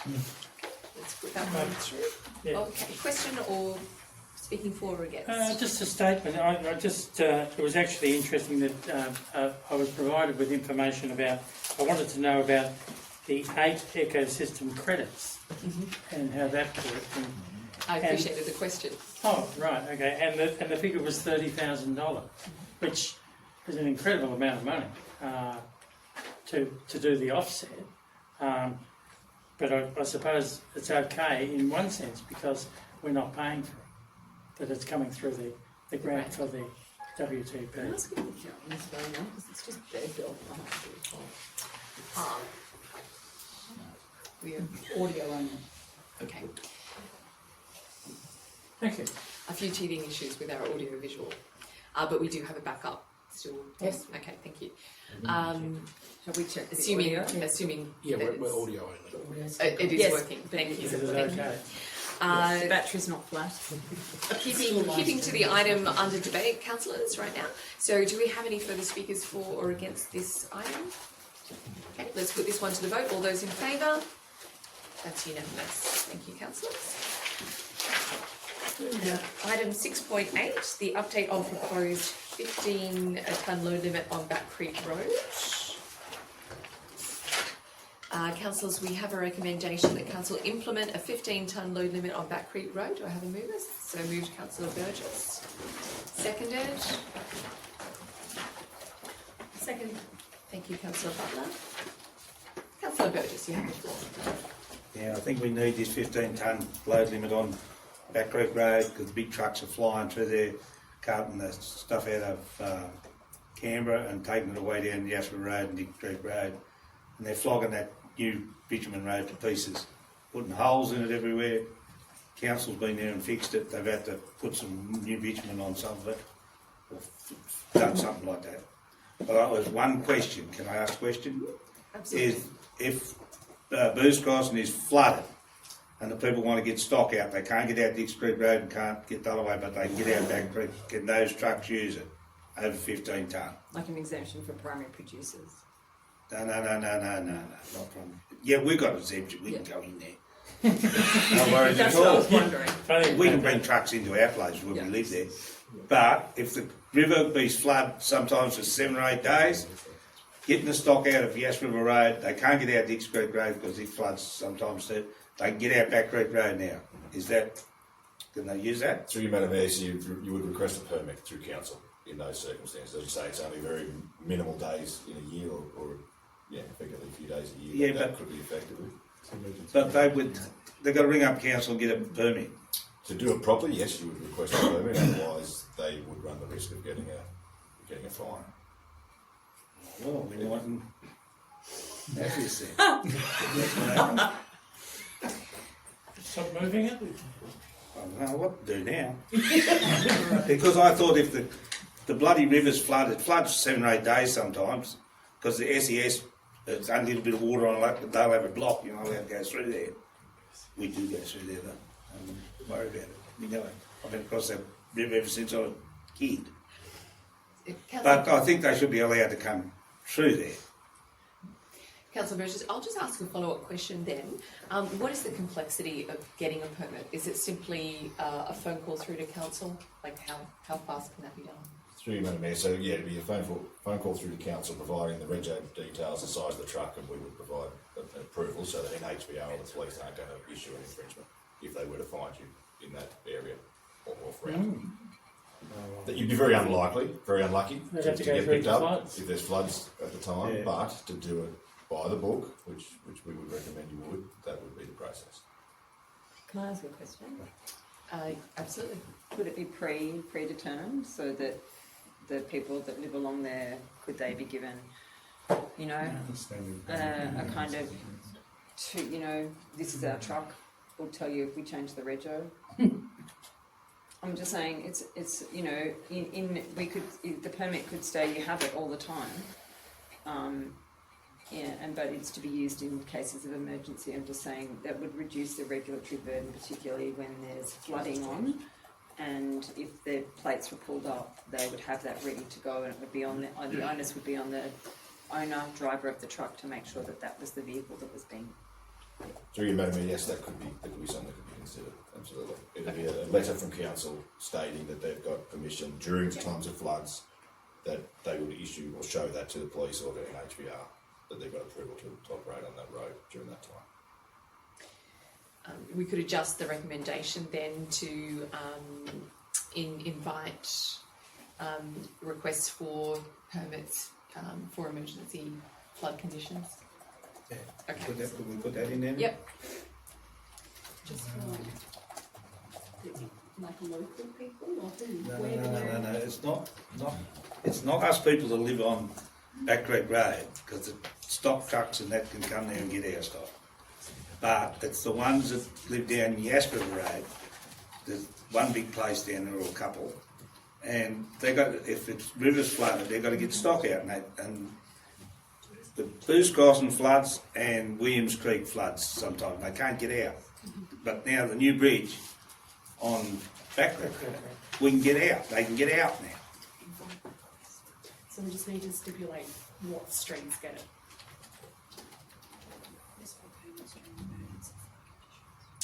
Okay, so we invite requests for permits during periods of emergency flooding. Or fine. Emergency? It's only if people's trying to get, if it's drought and then the rain comes and it floods the river and we've got to get stock feeding these places. That's the problem. Okay. Sounds like good questions. Councillor Burgess, I just want to give you an opportunity to look at that change and see if you're still comfortable with putting a load limit on Back Creek Road as a result. So that Council 1 implements a 15-tonne load limit on Back Creek Road, and 2 invites requests for permits during emergency conditions. Yeah. Is that all right?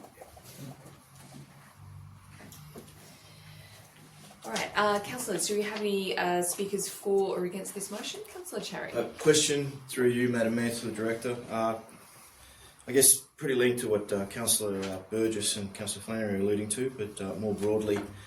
Director Cook, could you please explain whether Yass Valley Council, Transport New South Wales, has undertaken a broader strategic assessment regarding the long-term function of Back Creek Road within our rural road network, particularly given a significant role as an alternate access route during flood events or emergency events, its interaction with freight movements and the likely increase in residential traffic flow associated with future growth areas such as the proposed fields development in Sutton?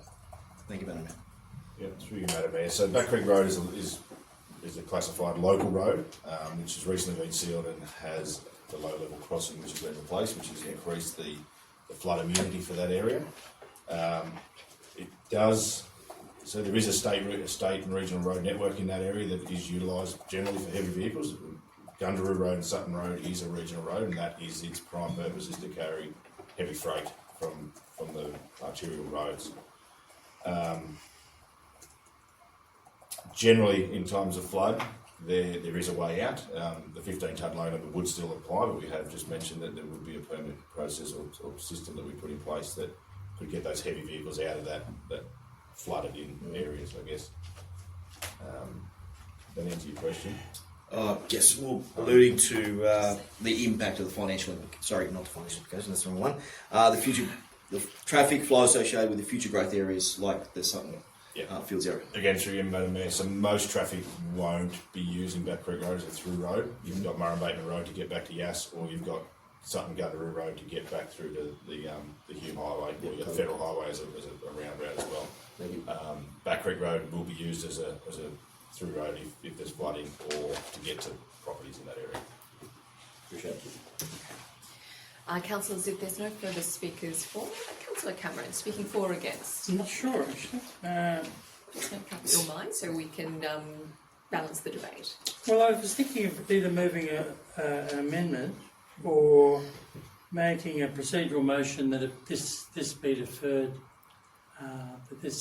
until the next council meeting. What would you like? Okay. Would you like to defer it to the local traffic committee because they've, as we've ascertained, they'll be meeting an extraordinary meeting next week?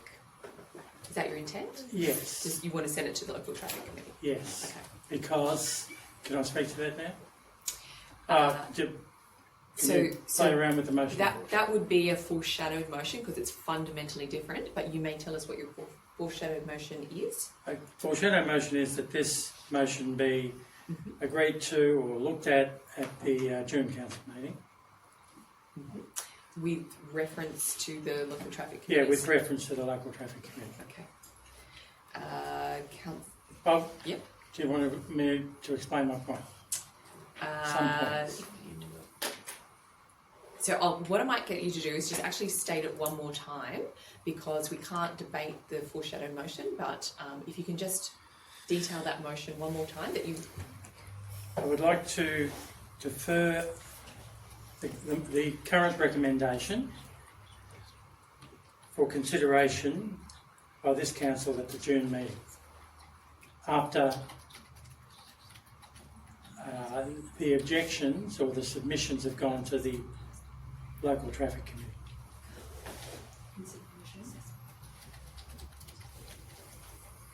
For consideration. Defer the current recommendation for consideration At the June meeting. at the June meeting After. following LTF.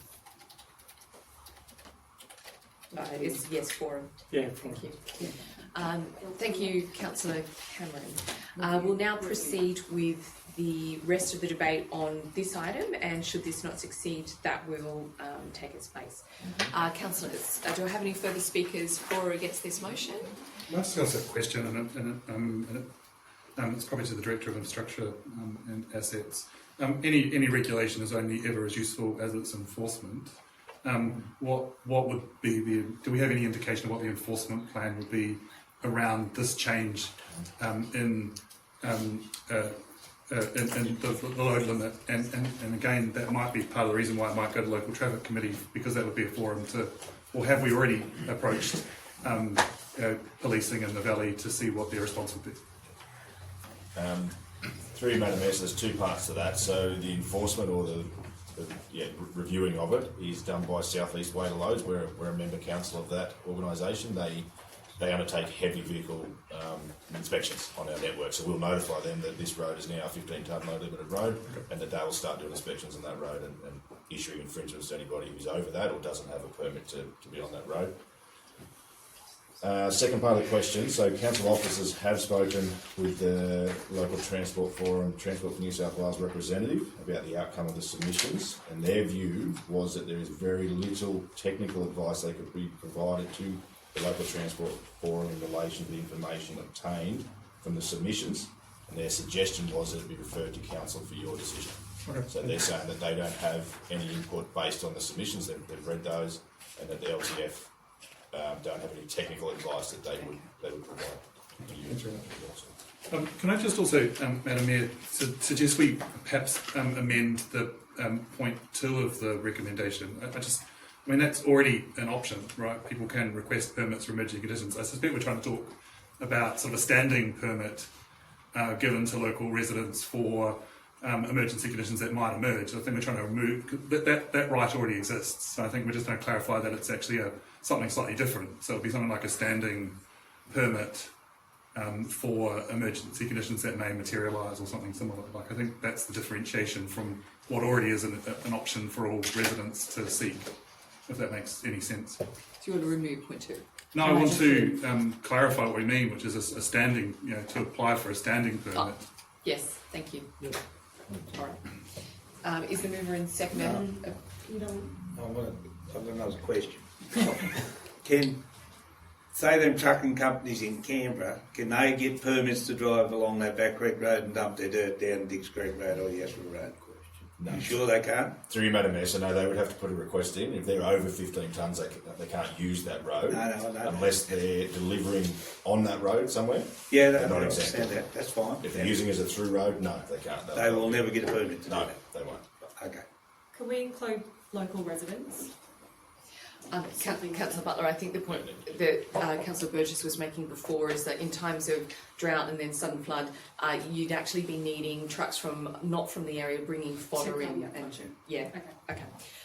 So I just want to clarify the urgency around putting in the 15 load limit is that we do have filled trucks moving in the area. Is that correct?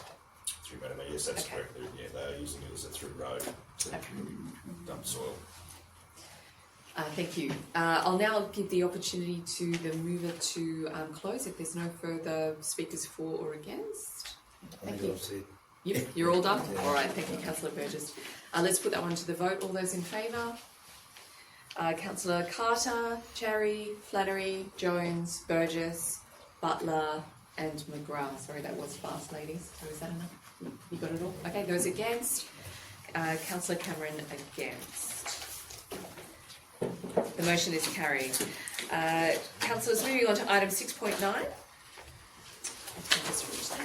The recommendation is that Council confirms the setting of the mayoral and councillor annual fees for the period of July 26 to June 27, and the maximum permissible levels being $19,590 and $42,030 respectively.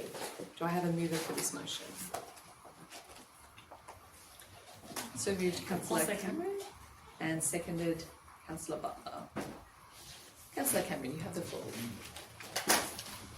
Well, I'll speak briefly for a change, and it's nice to support a motion, but it's always a little bit difficult. I think at the last time we faced this situation, we had a situation where a number of people, councillors, raised the issue of the difficulty in the community of the cost of living that we face, issues that are facing, and maybe we shouldn't be requesting this amount. Although it's a maximum, I think it's a fair amount. I think when you talk about other states like Queensland, and you talk about councillor payments, they're seriously big figures, and I think my issue with this is I don't think many people take on the councillor role to get the payment, but I think there's lots of other reasons. But I think there are many situations. I admire Councillor Butler. You're quite different in the sense that you have children, you work part-time, you've got a lot on your plate, and we don't have many people in that situation. We have tired people like myself who've retired, who've got time to do the job, and I think we need a diversity of people within council ranks. When you talk to people from the Sydney metropolitan area, for example, all their councils have a lot of different people on them, different backgrounds, etc. And I think it's partly because the payments are substantially higher, probably to some extent about double these sort of figures. And I think that helps people to say, yeah, maybe worthwhile for me to do this for a short period of time. And I remember, I know a couple of people, Greens members who stayed on council for a couple of terms, and then basically have said to me, financially, we need to get out. We need to get our careers going. We need to make more. Sorry? Out of the Greens? No, not out of the Greens. We never leave. You're not allowed. Just checking. We've got to go to the Legislative Council and move things like disallowing the last thing. So I think it's reasonable to have a payment increase. It's not substantial, and I know how many hours I do, and I would imagine there are other people in the same situation. We spend hours and hours and hours, and still we get nowhere. Thank you, Councillor Cameron. I think. So, do we have any further speakers for this motion? Any speakers against this motion? Councillor Flannery. Yes, I strongly don't support this motion. I feel in the report where it's got financial implications, and I'm just going to read them. Allowance has been made in the 2026-27 budget to accommodate the maximum permissible fees determined for that period by the tribunal and consequent superannuation payments in accordance with the New South Wales Local Government Act. The next paragraph should have been, Yass Valley Council is financially challenged. We are in the red by a long shot, and that this paper does not in any way pick that up. That I recognise what Councillor Cameron has said about, enticing people into council. I too work full time. I am on a number of committees around town.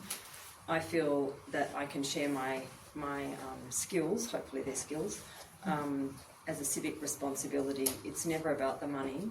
It is about the money for the people of Yass. People of Yass do not deserve councillors to get any more money.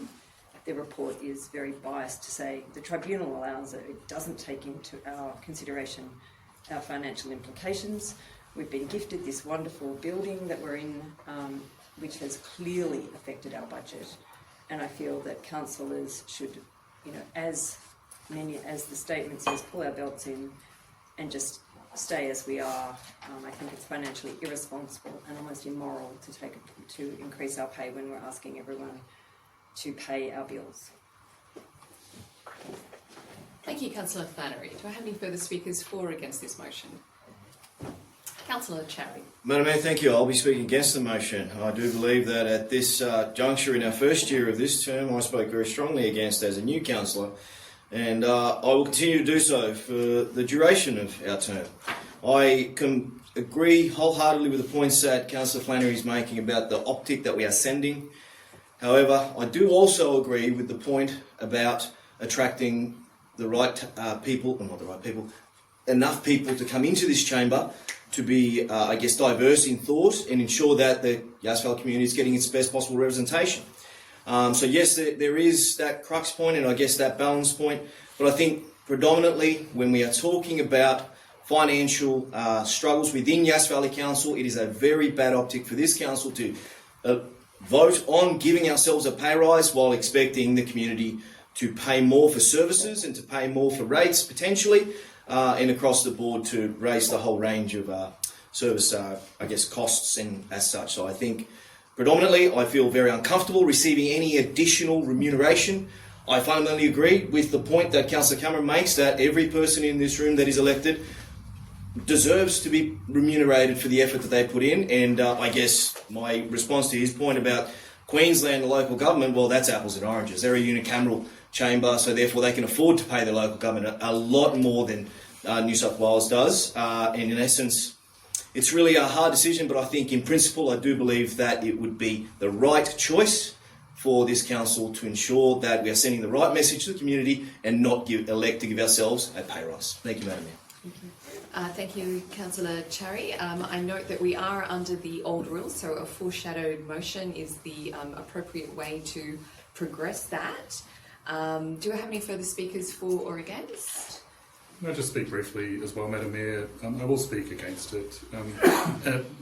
If I could just say, as we discussed last year, that might be a summary of what I would say, but I think, again, I completely concur with Councillor Flannery and Councillor Cherry here.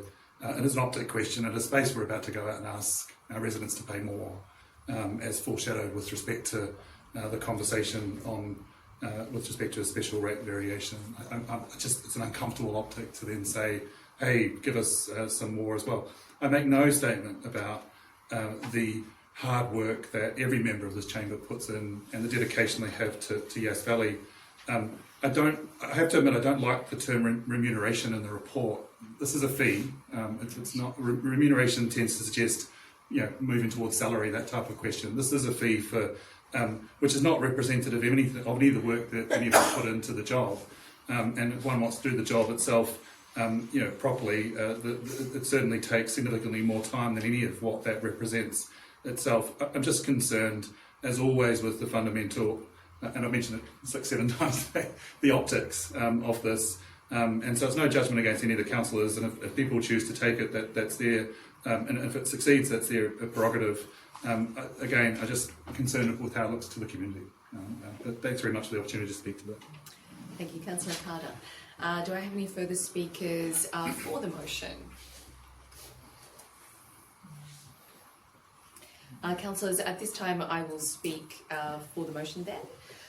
Councillors, you are not immune to the cost of living rise when you go in to buy your groceries like anyone else. You don't get a special discount because you are a councillor, and in fact if you did that would be of concern. So when we go in and we purchase our groceries and put milk and bread into our freezers and fridges, we do so having committed to this role for a 4-year term. I think it's important to note that how you start out as a council is probably how you should continue, because there is a window of opportunity for a councillor to step away in that first, I believe, 12 to 18 months. And then after that, we are very much locked in without causing further cost to our ratepayers with a by-election. And so if a new council was of a mind to drastically reduce the payment of the fee to councillors, I think it would have been prudent for us to do that at the very beginning of a term. I can recall back to my first time on council when the carers allowance was reduced by a third in my very first council meeting, and I gave consideration to that quite significantly before I became a councillor, because you are stepping away from paying work. Councillor Flannery, each councillor is given an opportunity to speak, and when you're putting your hand up while it is another councillor's turn to speak, it is quite distracting. So Just don't look my way. Like, sorry, but So I'm not just- being distracted. could but you I- please I place just your don't, hand I do down? not understand. Could you please how place your hand change- down until... No, you cannot tell me what to until- do with my hands. Like, let's be fair. You cannot tell me what to do with my hands. If I Councillor wanted to do my Flannery, hands- if you were doing that while any other member of this chamber was speaking, and that would be distracting for them, I would ask you just the same. So I'll ask you for that courtesy, and I will do my best to look I do another not way. agree that you can school teacher me and tell me where to put my hands. Like, Councillor I Flannery, will you're not be placing them offensive. up. You're placing them up, I have which one means I would hand. like to... I have one hand up. If you want to continue, continue. You have knocked the gavel. Go on. This is a forum that is a place of respect and decision making for our community. It is not a joke, and nor is the cost of living crisis for every member of this community, including councillors. And so at this point in time, I rise to say that I support and commend the motion before us, and that I truly believe that if a councillor is so passionate that they would like to pay less, they should look to Section 404 of the Local Government General Regulation 2021, where written requests may be made to the CEO to have their remuneration payment reduced or stopped at any time. So I would suggest that if councillors feel quite passionately about this, we use the mechanisms before us, particularly if it's going to affect any payments that you receive through pensions, for example, or any benefits or allowances under the legislation of the Commonwealth or Territory or State. Councillors, I'll now allow further speakers for or against the motion who haven't spoken. Do I have any further speakers for or against this motion? All right, councillors, I'll now give the opportunity for any further questions. Councillor Flannery. Am I permitted to put my hand up now? Councillor Flannery, I'll ask you to conduct yourself in a respectful manner, and I you am, may I'm just rise and ask asking. your question. Just with respect to your statement, Madam Mayor, about taking away fees, I'm really confused because I thought the recommendation was asking us if we want to have an increase of the maximum permissible levels. I'm completely distracted by you now commenting that we were going to go back. I just want the recommendation. I don't agree with the recommendation. I want it to stay the same. So why did you mention that we were thinking about reducing it? Because we weren't. That's not the recommendation that I see in front of me, and I'm completely confused now. So, Councillor Flannery, you rose to speak against it. So my suggestion is that if anyone would like to not adopt the maximum, that a foreshadowed motion be put forward to that effect. Councillors, do I have any further speakers for or against this motion who haven't already spoken? Let's put this to the vote then. No. Oh, sorry, beg your pardon. I need to allow the mover to close. Thank you. Councillor Cameron.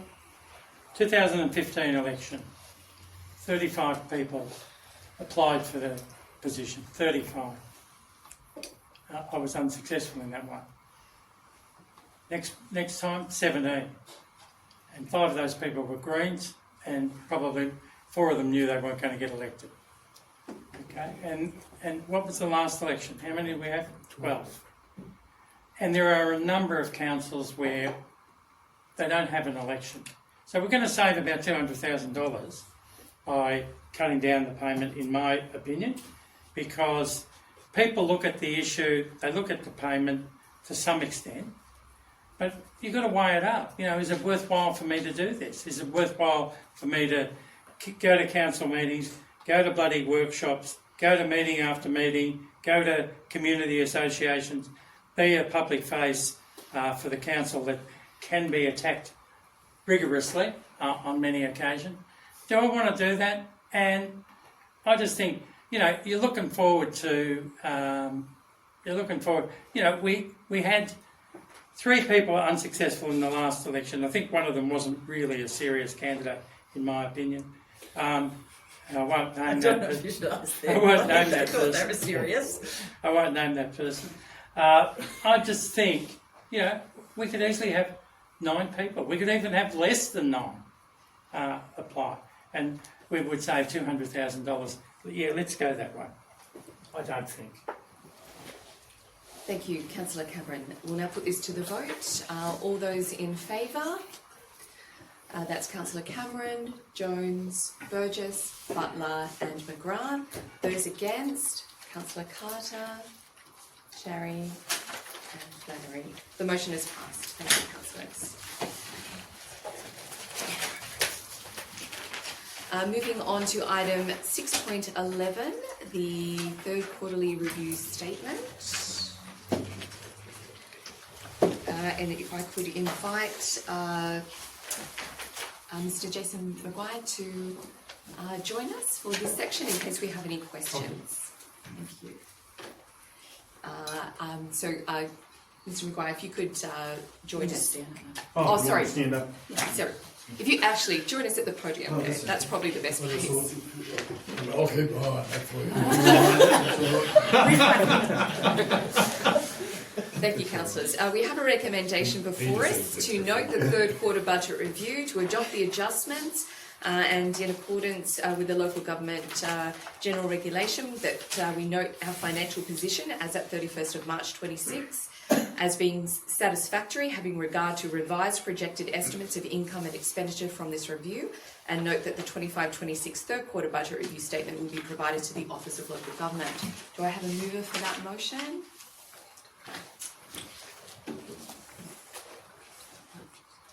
Thank you, Councillor Cameron. Seconded, Councillor McGrath. Councillor Cameron, you have the floor. Yeah, before I start, well, I think it's pretty straightforward that we'd like to go ahead, but there are some questions that I would just like to ask. The first one is, we've got $500,000 extra in operating expenses for waste removal at 3 sites that have been stockpiled over the years. So I, through you, Madam Mayor, asked the Director of Infrastructure and Assets, has that money been spent? Has the stockpile been totally reduced? And where did it finish up? Through you, Madam Mayor, no, the work hasn't been undertaken yet, so this is an adjustment to the budget so that we can undertake the removal of the stockpile materials at Yass, Murrabbaman and Gundaroo. Right, okay, and that's under EPA basically saying, are they saying it's toxic, or are they saying it's just too big? Through you, Madam Mayor, so there was an RFS request or concern about there being fire danger at the Gundaroo waste pile. EPA was notified of that. They've since come and inspected the site. Yeah. They agree that the piles need to be removed. They haven't provided us with a notice or anything like that, but we're working with them to make sure that it's removed as soon as we can. Okay, and the second question relates to the Chief Financial Officer. Some of the capital expenditure, the sale yards remediation, the old gas works and landfill, which relates to nearly a little bit over $5 million, it's not being done this year. It's being pushed back, but there's no statement about when it's being pushed back and what's the implication of that in terms of if we're trying to sell property or trying to do something with property, please. Through you, Madam Mayor. So what we did is, so obviously working with the teams, those works were planned. It was identified that they would not be undertaken this financial year. So we've removed that from the budget this year because that expenditure won't happen. But yes, and I probably should have put in the comments that those works have been provisioned in the 26-27 capital budget that's currently out on public exhibition. And one other question, Madam Mayor. Yes. And this is to the Director of Corporate and Community, if I could please. The council's operating performance ratio is well below par. When I was looking at the country mayor's minutes, there was a thing about the auditor's report talking about high-risk councils. We're not on it. We're not one of the 11, which is rather good. Glen Innes is, I noticed, and so is Liverpool Plains. How do you think OLG will respond to that performance ratio, please? I think they will take it for what it is. We've had ongoing conversations with the OLG around our performance, and it gets monitored regularly. Like monthly? Monthly. Yeah. Yes. So this won't be a surprise. We're not dissimilar to many other councils, and this is a point in time figure. All right. Okay. Thank you very much. It's okay. I don't need to move it. Got my question. Okay, terrific. Any further statements about it? No? Speaker for or against? Okay, I think we'll put this to the vote then. All those in favour? Councillor Charry, Councillor Flannery, Councillor Cameron, Councillor Jones, Councillor Burgess, Councillor Butler, Councillor McGrath. All those... Oh, sorry, we're just voting, so just... and Councillor Carter. All those against? Oh no, that we got everyone there, didn't we? Sorry, I was in my head. I was doing the math. There's one missing. Okay, the motion was unanimously passed. Thank you. We'll just leave Mr. Maguire there for a moment, just in case we have other items. Sorry, councillors. So item 6.12, investment and borrowing report. We have a motion there to note that report covering the period of 1st to 30th of April 2026. Do I have a mover and a seconder, please? So moved Councillor Charry, seconded Councillor Carter. Any speakers for or against? Councillor Cameron. Just a question to the Chief Financial Officer, please, through you, Madam Mayor. I noticed that $2 million has not been reinvested. What's happened to that? Is that for operational expenses? No, through you, Madam Mayor. So those investments did mature. Yeah. One was in the middle of April, the second was right at the end. So those funds did go back into our operating account, but we've now looked to reinvest those funds this month. So we didn't quite get to reinvest last month. But we've now reinvested today and tomorrow about 6 million funds. We had some more mature through May, so we've now reinvested 6 million back into term deposits. So it'll be about 27.2 at the end of May. Thank you. Councillors, do I have any further speakers for or against this motion or further questions? You can ask a brief question, Madam Mayor. I just note we've got two of our investments at Southern Cross Credit Union, which is unrated. Could you just give an explanation as to, I know it's permissible under policy, I understood the policy was also being revised, but could you provide an explanation as to why we are investing in unrated term deposits? What's the general crux of the reason So I for think in our policy we try to balance across the range of investments. In terms of being unrated, they were recommended by Curve Securities as a safe option to invest in. So we've just balanced our investment portfolio across the A rated, the B rated, and I think it sits within what we call the A3 rating. If Curve didn't recommend that they were safe, well, we wouldn't go that way. Plus, the investment return on those, they gave some good investment returns at that point in time. Can I ask a follow-up question then? I suppose the question I'd ask then is Curve aware of our risk management policy in the way that they recommend decisions to us? I'd have to take that on notice. Thank you. Yep. I will actually ask them that. I believe they are, but I'll confirm that. Thank you. Look forward to it. Yes. Councillors, any further speakers for or against? Let's put that to the vote. All those in favour of noting that report? That's unanimous. Thank you, councillors. Moving on to item 6.13, then we will release Mr. Maguire, that the monthly financial report for April 2026 be noted. Do I have a mover for that? So moved Councillor Carter and Councillor Cameron. Councillor Carter, you have the floor. I have a couple of questions first, Madam Mayor, and I reserve the right to speak to the motion if that's okay with you. Can we just confirm that this has been updated with respect to the disclosures that we had at the April meeting with respect to grants and other income? So this report is based on the budget at quarterly budget review 2. So in terms of the adjusting of the grant revenues, that's actually occurred in QBR 3, which is what we just passed earlier. So as we get into the May reporting, those adjustments will come through the budget. Thank you for the clarification. I had a question which you may want to take on notice, and that's it. Oh, I've lost my page. The point I wanted to ask was, actually, it goes back to one of the disclosures in the report in 611 around the fact that we are at 58.6%, I think, from memory, 58.3% of the OLG benchmark with respect to own source operating revenue. And so it relates to the conversations in here as well.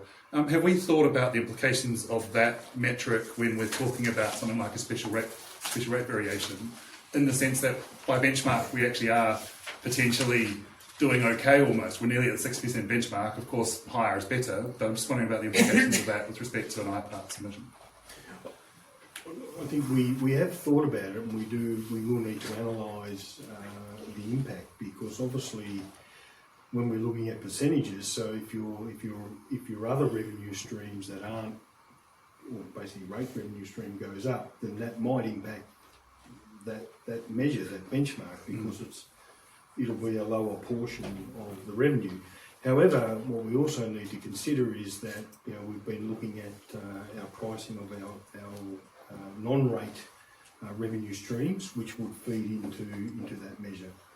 So it'll all be a balance of the revenue streams as we move forward, which would also include potentially a rate increase, as well as changes in our other fees and charges. Thanks very much. I just have one further question around.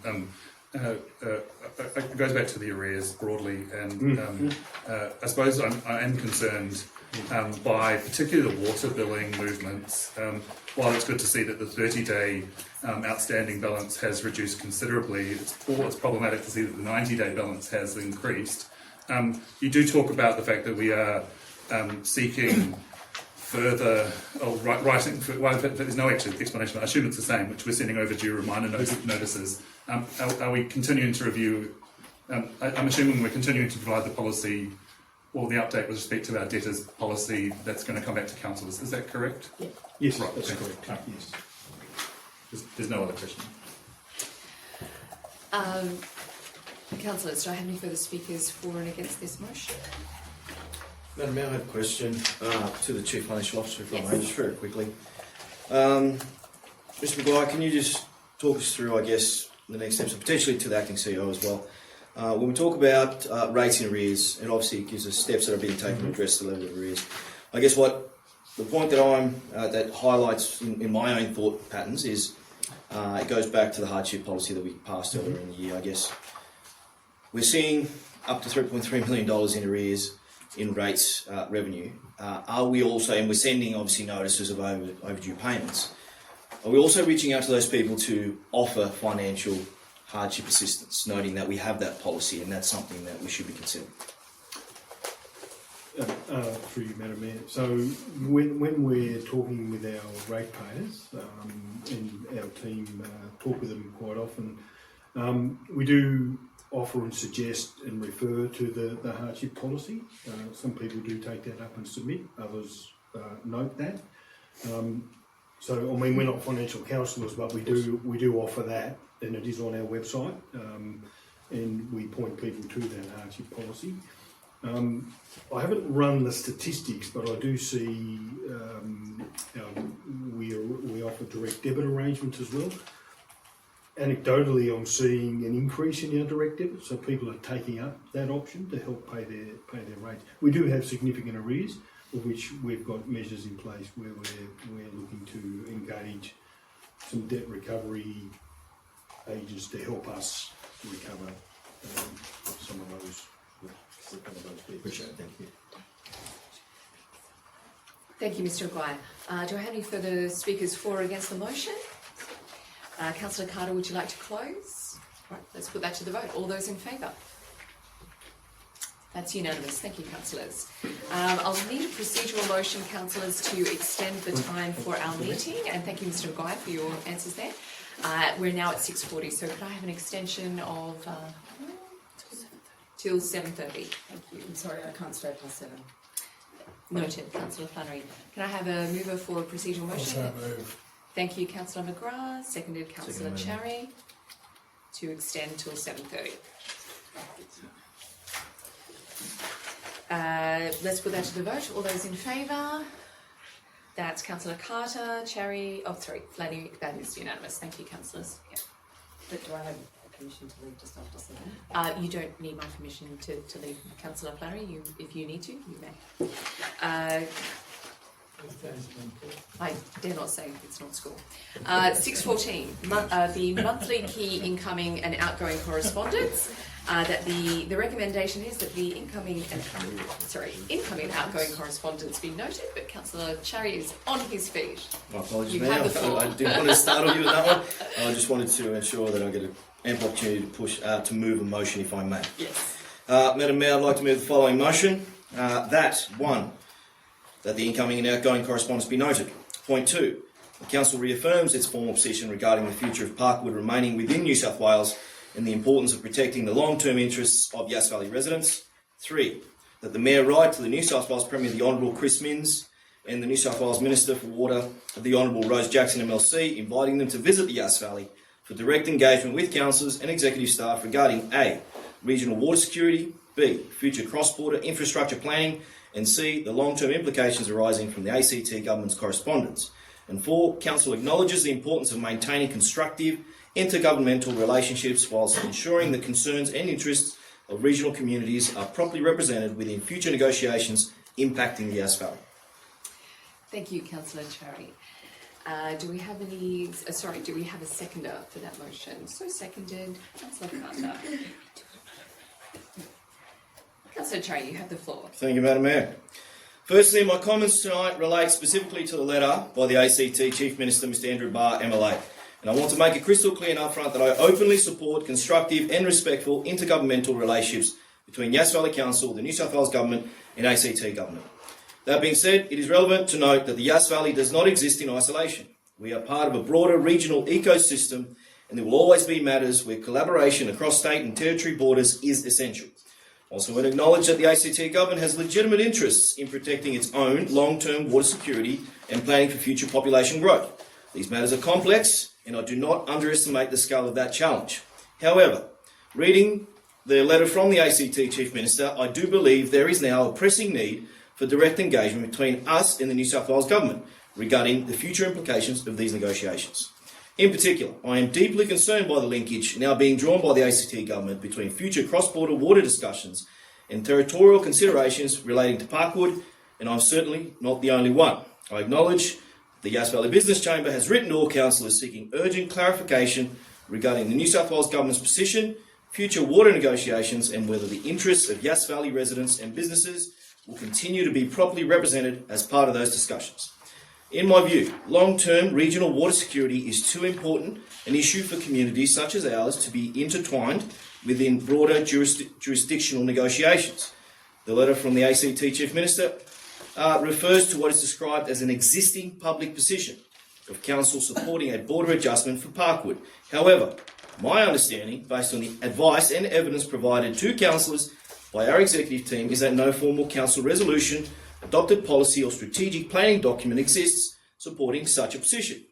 I also want to make it very clear that this motion is not about escalating tensions with the ACT Government, not at all, nor is it about creating any unnecessary political conflict.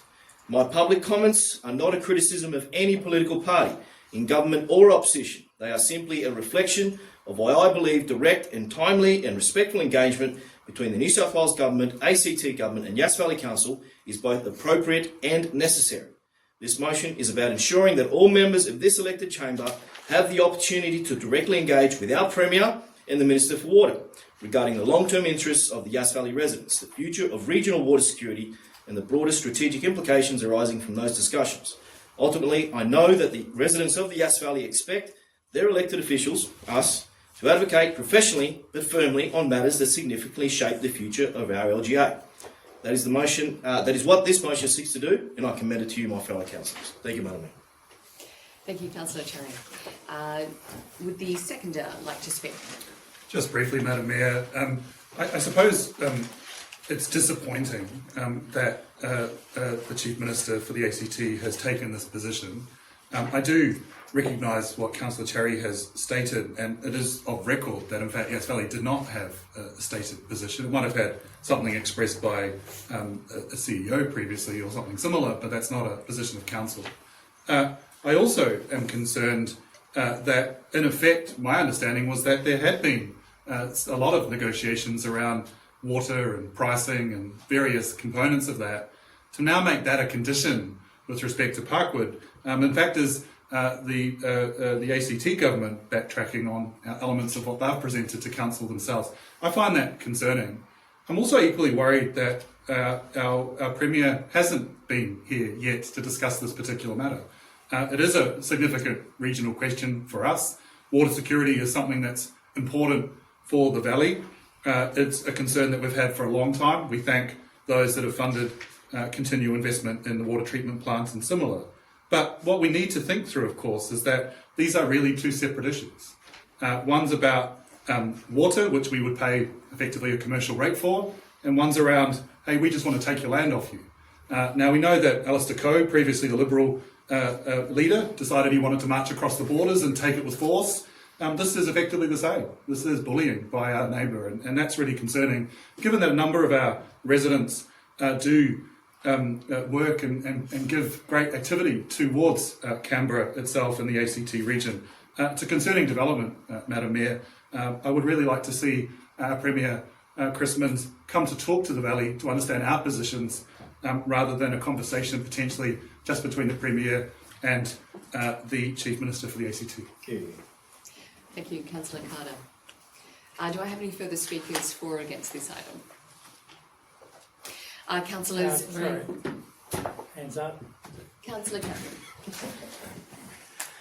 Yeah, I'll speak against the motion. I was thinking that regardless of what the mover has said about not escalating the difficulty, and point 4 says lots of good things about intergovernmental relationships, etc.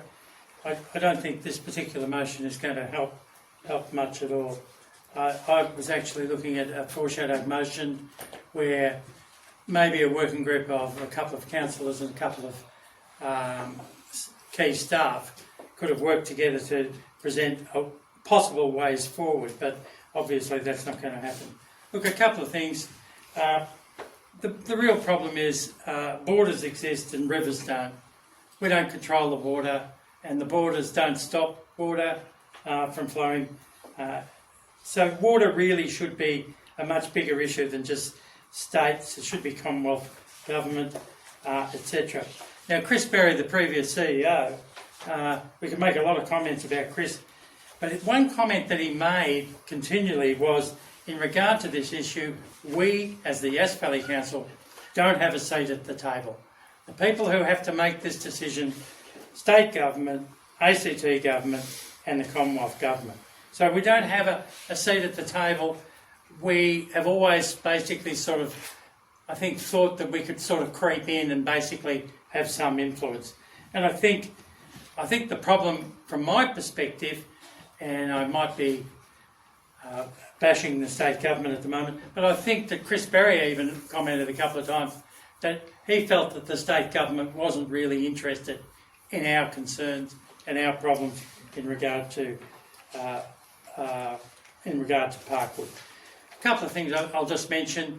In April, I was talking to key people in the ACT who provided me with a video of Andrew Barr talking about water from a direct question, and the interesting thing was, and I provided this to all councillors, he mentioned providing water to Bungendore and Queanbeyan, but not to us. And I said, I'm a little bit concerned about this particular point. I think at that stage there should have been perhaps some sort of attempt at communication and saying what's going on. You know, why are we being left out in the cold? And, you know, I take the point, Councillor Carter, that maybe the CEO had made some sort of comments about not wanting Parkwood per se, because it was a high risk thing and we couldn't do this and we couldn't do that in regard to maintenance and just providing services to that particular area. I think at that time, a couple of years ago, I think very much the feeling within the council, and I may be extrapolating too far, but I think the feeling was Parkwood's too difficult, and let's see whether we can let it go and perhaps get a legacy project, i.e. a pipeline which would provide water for the Yass Valley. And I think that sort of feeling was there for a couple of years. It wasn't just an off the record comment. It was where we were basically heading. We were basically saying it was too difficult for us to do. Look, I think the problem that we faced with this issue is that we had a financial workshop where it was pointed out the benefits of keeping Parkwood. Okay, great. Lots of benefits, because Parkwood was starting to move forward their timelines. And we took the view, oh yeah, that sounds good. That could help us with particularly our medium-term financial difficulties. And we thought, yeah, let's get on board with this. This sounds good. The problem is we didn't think about the politics. The politics weren't mentioned. It should have been sort of basically asked there, what about the people who make the decision? We've got the state government, the New South Wales state government, not particularly interested. We've got the ACT government. I don't think we knew then what their view was. It should have been done before we got into a motion saying we wanted Parkwood. Thank you. Thank you, Councillor Cameron. Councillor Flannery, speaking for or against the motion? I have a question. Certainly. Through you, Madam Mayor, to the Director of Infrastructure. Just correct me if I'm wrong, because we've been here for almost 3 hours, but isn't there somewhere in this paper that talks about a grant that we're applying to get the pipeline? No, it must have been a previous paper. Through you, Madam Mayor, I think it was in the last months. So we have a grant. So is there a grant that we are pursuing to get a pipeline to the ACT, but the ACT has now come back? So do we? What happens? Through you, Madam Mayor, so we've been successful in getting a little under $200,000 to do a feasibility study for a pipeline from the ACT to Murray Bateman. That grant is to do exactly that, provide a feasibility study for that. That is our preferred option at this point in time. We need to continue with that. And is that state funded or federally funded? It's state funded. Okay, so that could be something to raise. My next question, actually, it's probably just a statement to Councillor Cameron and to the Director of Planning and Environment. I think in your first week, Councillor Cameron did raise about the ACT government's agreement for water sharing, and I said I felt the same, that there was not going to be a water sharing arrangement. I think that's coming to the fore now. And, you know, it's not a statement, it's not a question, it's just that I think both our comments at that meeting prevail. Thank you, Councillor Flannery. Do I have any Thank further? you, Thank you, Councillor. I wasn't going to speak on this, however, Councillor Cameron's speech inspired me to do so. I do agree. Exactly. There's certainly being a past councillor of the term before, I do agree that there was a sentiment that this was sort of what we had preferred, although not on the record. However, what that shows is just the naivety, and for me, I'm speaking for myself here, of what we were sort of led to believe, and I feel incredibly grateful now that we have a wonderful executive team and other fellow councillors that have come on board to show us the facts, to say, actually, that's not in your best interest. So I think that sort of sums up that. in regards to your working group, I know you didn't put that on the table, but I really don't see what that would actually do that would be any different. I don't see what other levers we have to pull other than trying to beg our Mr. Minns to come on board and help us out a little bit here. And yeah, I'm really... It was pretty disgusting to see the behaviour of Andrew Barr and the letter, and it just shows that the old boys club in politics is still alive and well, unfortunately. That's Labor. Thank you, Councillor Butler. Do I have any further speakers for or against this motion? I will take an opportunity to speak. Councillors, I've been working behind the scenes ever since the letter dropped to ensure that we alert everyone who has a vested interest in the state government that it's time to act and it's time to put a stake in the ground and declare this is New South Wales. And we intend to produce 5,600 amazing homes for families that we look forward to welcoming into New South Wales. Parkwood is not a cross-border development. Parkwood is the New South Wales development. Councillors, I wrote to the Premier directly after our meeting in late December, advising him of Council's firm and well-educated decision based on a bottom-up analysis of why this is in not only our best interest, but the interests of all of our community in perpetuity in terms of the cash position that it puts Yass Valley Council in. I wrote to the Premier to say, we're excited to get this built. Let's get it built in New South Wales. I alerted him that we would require to do further work for the housing targets of New South Wales, a pipeline to connect, to match the in-principle agreement that we had, also we thought we had with the ACT government. It is incredibly disappointing to see our nearest neighbour walk back from that agreement. For example, with the Parkwood agreement, that was a commitment that this council made earlier than 2020 to start looking at this. And when that was approved in 2020, we hit the ground running. We are a rural council and we have done our homework. We have spent 3 years producing a development control plan for Parkwood, the Parkwood LEP, and we have invested our executives' time, our councillors' time. I've spent 6 years on the Ginninderry Conservation Trust, helping to manage not only Yass Valley's interests, but also the ACT's interests to the best of my ability and for the good of the ACT territory. So it's very disappointing to see this letter. I'm looking forward to the Premier reaching out and confirming his decision to back us, and I'm anticipating that conversation soon. I'm heading down to Parliament House on Thursday. I've reached out to Water Minister Rose Jackson. She has been a fantastic supporter of growth in Yass Valley with the commitment of the $18 million that was backed by the Labor federal government to deliver $38 million to improve water for our community. And that commitment is not to be sniffed at. That is an amazing commitment that the Coalition did not deliver, even though they said whatever it takes. So it's important that we recognise Labor's commitment to our community with the upgrade of the water treatment plant. But what's needed now is a commitment to New South Wales as it exists. 60% of our workforce go across the border every day. Similar situation happens in Queanbeyan, but it's interesting to note that the ACT government hasn't made a land grab for Queanbeyan. So it would be nice to be treated equally in that sense. Different quality land.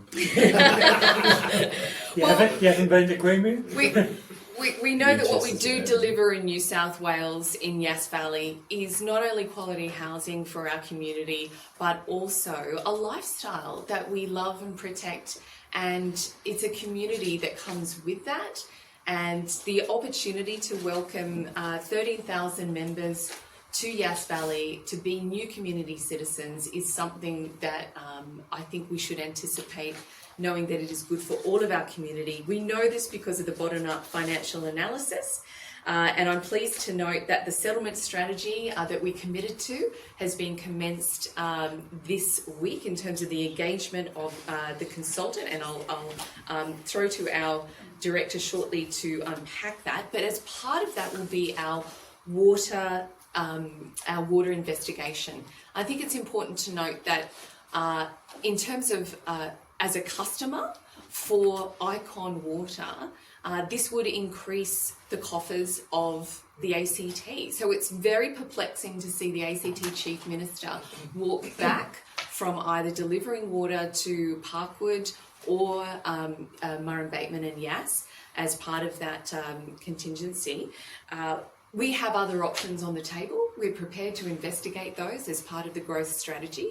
And I think it's important that the Yass Valley community knows that while it would be efficient and effective to connect to Icon, because we have the state government support to do the feasibility study direct into the ACT supply, it's not our only option.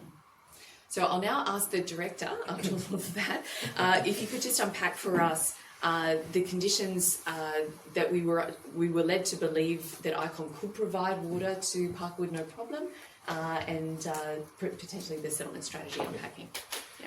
Thanks for that, Madam Mayor. So the planning process for the rezoning of Parkwood was a very long and consultative process between all parties, which included ACT infrastructure providers, the New South Wales Government, Yass Valley Council, the ACT Government, and members of the community.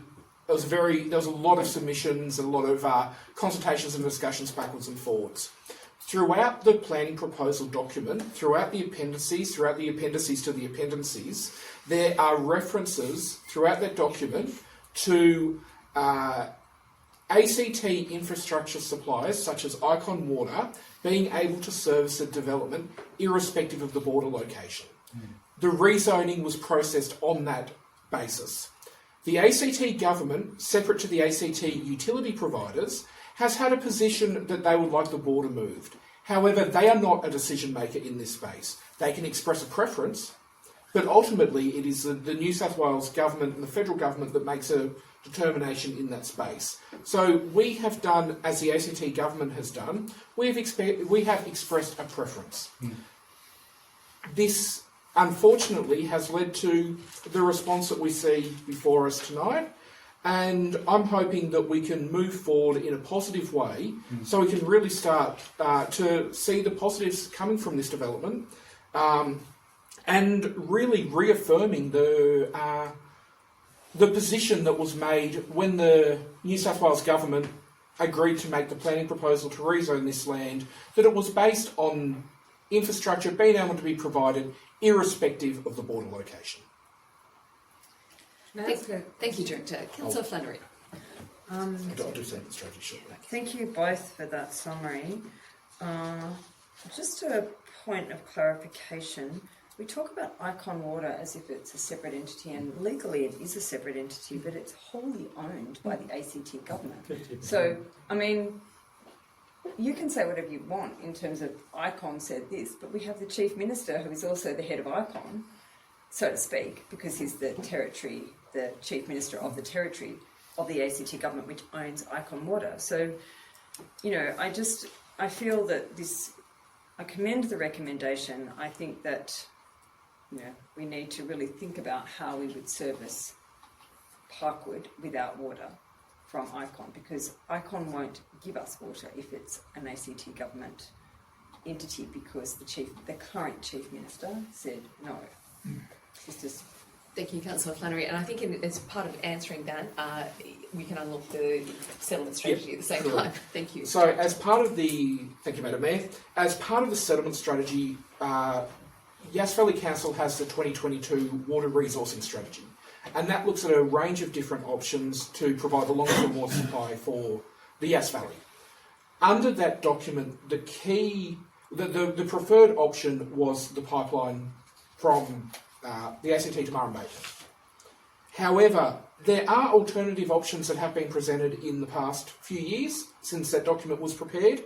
As part of the engagement of the consultant for the settlement strategy, they will be undertaking a review of that document and analysing those alternative water supply options. That will give us a much clearer picture as to what alternative options are present for Yass Valley Council moving forward, where we can talk to the state government about potential funding arrangements to unlock additional housing options. So the work will be being done alongside the settlement strategy. So the settlement strategy needs to be very aware of water as the key limiting piece of infrastructure in Yass Valley, and it is doing that as part of this review. Surely it is aware of that. What's that, sorry? Surely it is aware Yes, of the yes. factor. I mean, we don't do much without water or air. Yes. Yep. Thank you, Councillor Flannery, for those follow-up questions. Do I have any further speakers for or against this motion? Councillor McGrath. Yes, I'm supportive of the motion, Madam Mayor. I understand the frustration of Mr. Barr. I mean, most of the growth around the ACT is stimulated by the ACT. Nevertheless, the border is the border, and the border has never been changed in 100 years. And as the Director has stated, it requires the state government, the federal government, and the ACT government to make a decision to do. In the meantime, I think a precedent has been well and truly established with the supply of water across the border. Negotiations are continuing with QPRC to supply Bungendore. Water is provided admittedly via Queanbeyan, but it's Icon water that goes to Googong, that goes to Pralee, that goes to Jerrabomba. So there's a very clear precedent there, which sort of puts Mr. Barr in the situation where he's grappling with something that's going to be a big bomb if he's not careful, because he's got to win two other governments, and New South Wales has already committed themselves. In fact, the former CEO and myself had a lengthy conversation with the Minister for Local Government about this, and the Minister for Local Government was adamant that the border was the border, and what happens in New South Wales is in New South Wales. And he gave a few examples of the reasons why he certainly wasn't supportive of changing the border. So we wait and anticipate. Thank you, Councillor McGrath, and I was pleased to confer that Minister Healy gave me exactly the same chat. The border is the border, and what they can do in Tweed, they can do here. I note that back in November 2024, we were in a little bit of a dark place in terms of concern about the financial impact of Parkwood, and we asked the Premier to make a decision either way, but at the very core of that was Yass Valley ratepayers, our current ratepayers, cannot be worse off. So what we've unpacked in our own financials from the bottom-up analysis is that in all scenarios, the cash positive position that Parkwood puts us in is in our best interests to keep Parkwood. I note the acting CEO would like an opportunity to comment too. Thank you. Through you, Madam Mayor, I just want to reiterate everyone's point.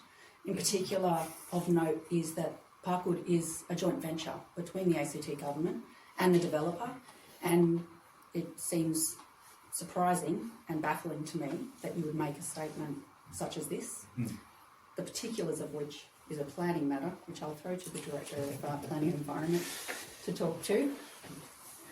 Comes back through you, Madam Mayor. It's a very interesting question regarding how the joint venture partner will respond to a situation where their development expectations may be undermined by their JV partner. It is well above my pay grade to get into the ramifications of that in a legal sense, but it is a highly complex matter, and there needs to be very careful considerations of that in this space. I also think it's very important to note that there are other landowners in Parkwood that live there that want to remain as New South Wales residents. And I think that's something that's really overlooked in this conversation. They watch the football. We do have ratepayers that have expressed deep concerns over no longer being part of Yass Valley, no longer being part of New South Wales. They've got questions over what happens to their land because it would have to be converted to leasehold rather than freehold. There's so many areas that need to be unpacked that just haven't been considered, that don't appear to have been considered in this letter, and it needs to be treated very carefully because moving a border is quite unprecedented, and I think 1915 for the establishment of the Jervis Bay Act was the last time that happened. This is not a normal situation, and to flippantly view it as we think the border should move really undermines the fundamental legal questions surrounding how it actually happens. Yeah. Councillors, if there's no further speakers for or against this, I'll ask the mover to close. Very quickly, thank you, Madam Mayor. Looking around. Can I just say, in closing, obviously a lot of these efforts that we're about to vote on would empower you to continue to do what you're doing. This is not new to you. Obviously, you engage with the Premier and the Minister for Water quite regularly, and I commend you on the advocacy you continue to do. However, I'd just like to very quickly address a point that was raised by Councillor Cameron, that is, he made the comment that we do not have a seat at the table. I fundamentally disagree with that. We may not be sitting at the negotiation table, however, we do have a voice.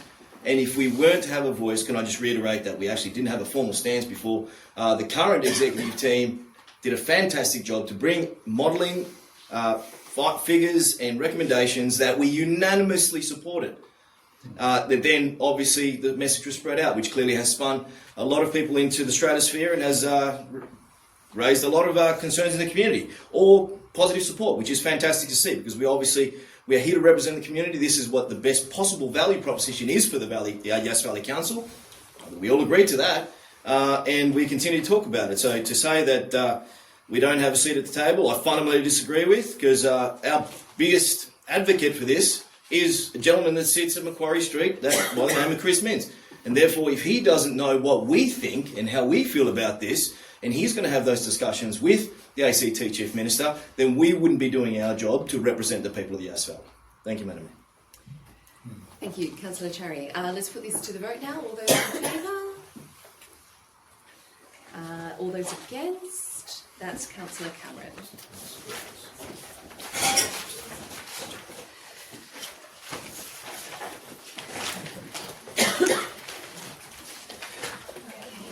Councillors, moving on to item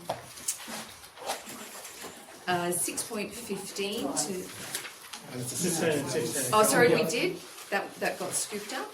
Councillors, I will now leave the chamber declaring that non-pecuniary significant conflict on item 6.16 to move that into confidential. And then I will return for the questions or notice. So it's a very quick in and out chamber for me.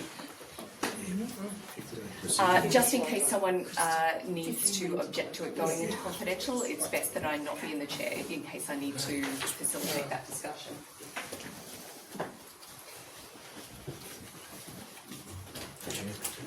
Green button. Green button. Behind us. That door's open. Red button. Still learning. No, you're Yay.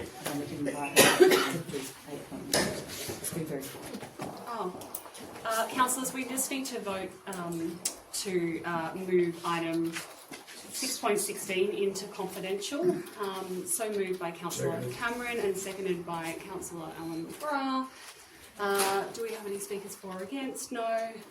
The vote is unanimous. Thank you very much. Brilliant job, Madam Deputy. Succinct. Love You put that in the highlight, wouldn't you? It's not the time we asked us to leave the literary book. Thank you, Deputy Mayor. Councillors, item 8.1, questions with notice. Do I have a mover that the questions and the responses be noted? So moved, Councillor Burgess. Seconded, Councillor Cameron. Councillor Burgess, would you like to speak to the matter? Give me the answers here, but they didn't.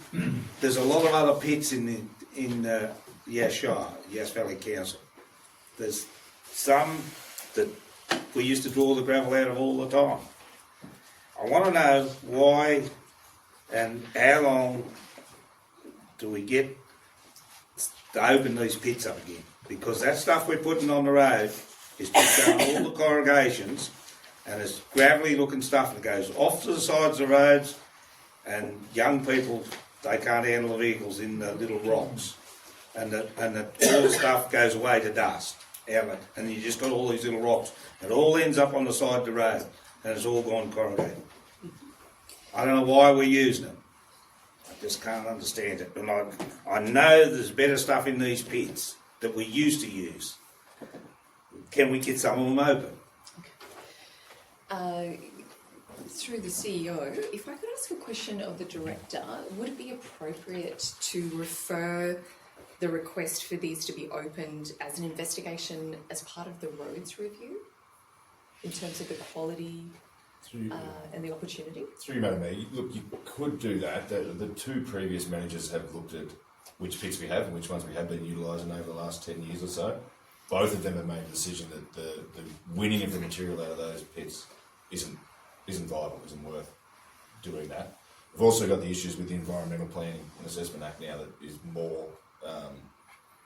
more controlled, more managed, unfortunately, than what it was 15, 20 years ago. We could pull materials out of any paddock, any road reserve. Now we've got restrictions where we have to undertake REFs and manage anything that is found within those areas. So the cost of undertaking an REF could be up to $5,000. That's quite a bit of material that we put on the road before we even have to go out on site to try to win material. So there is every chance we could review it. I've got a new transport manager, hopefully starting in the next couple of weeks. He may have a completely different idea to the previous two. I won't rule it out, but let's put it back on the table as a possible future provision. So if I could just get clarity, would it be appropriate to refer this to the current roads review that's happening, or should it stand on its own as an internal investigation? Yeah, through you, Madam Mayor. So this isn't on the scope of works for the existing roads. Yeah, okay, that's what I needed to know. How we currently manage our roads and what practices we use.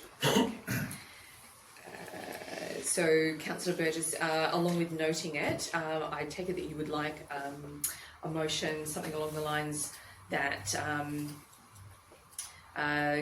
Council's new roads manager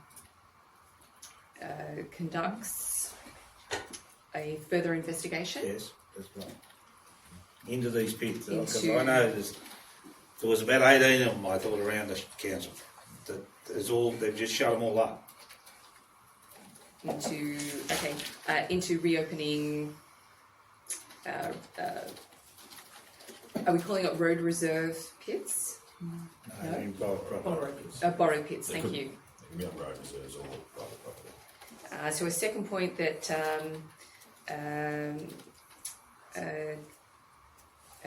I'll just say council conducts a further investigation into reopening the borrow pits. Does that get enough detail in there? Sorry, Madam, what's on the screen down there probably very similar to the first one. Yeah. Just an investigation or a review will be undertaken into the possible reopening of the borrow pits. Yeah, so just rather than roads managers, council. Yeah, so council conducts a further investigation. Yeah. And give your third opinion in there on it. Okay. Yeah. So the mover and the seconder are amenable. Thank you. Councillors, any further speakers for or against this? Councillors, we have a $3 million backlog of roads annually, is my recollection. If we don't come up with a strategy to address the lack of gravel that we can put on roads, we are going to see more and more slip into those further categories of disrepair. Whether that is a combination of increased budget for roads, finding efficient ways to increase the amount of gravel we can put on them, we will continue to go backwards, and that is unacceptable for the safety of our community. I know Councillor Cherry and myself have had conversations with many community citizens out on Talagandra, and being able to say the words "gravel is coming" would be wonderful, and Councillor Burgess as well. And the sad reality is, I have to say, there's no gravel coming. There's graders coming, but there's no gravel coming.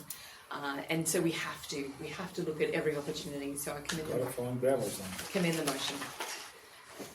Councillor Burgess, would you like to close?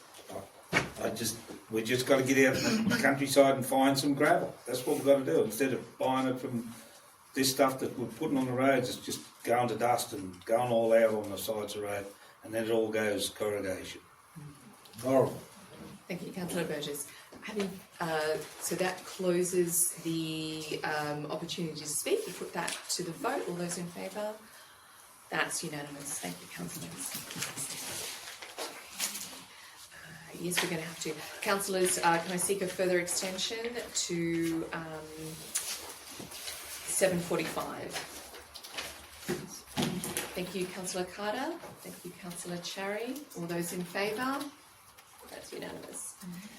Councillors, item 8.2, the questions with notice from Councillor Adrian Cameron. Could I have a mover that the questions and responses be noted? Councillor Cameron, seconded by Councillor Burgess. Councillor Cameron, you have the floor. Right, thank you. All those in favour? That's unanimous. Thank you, councillors.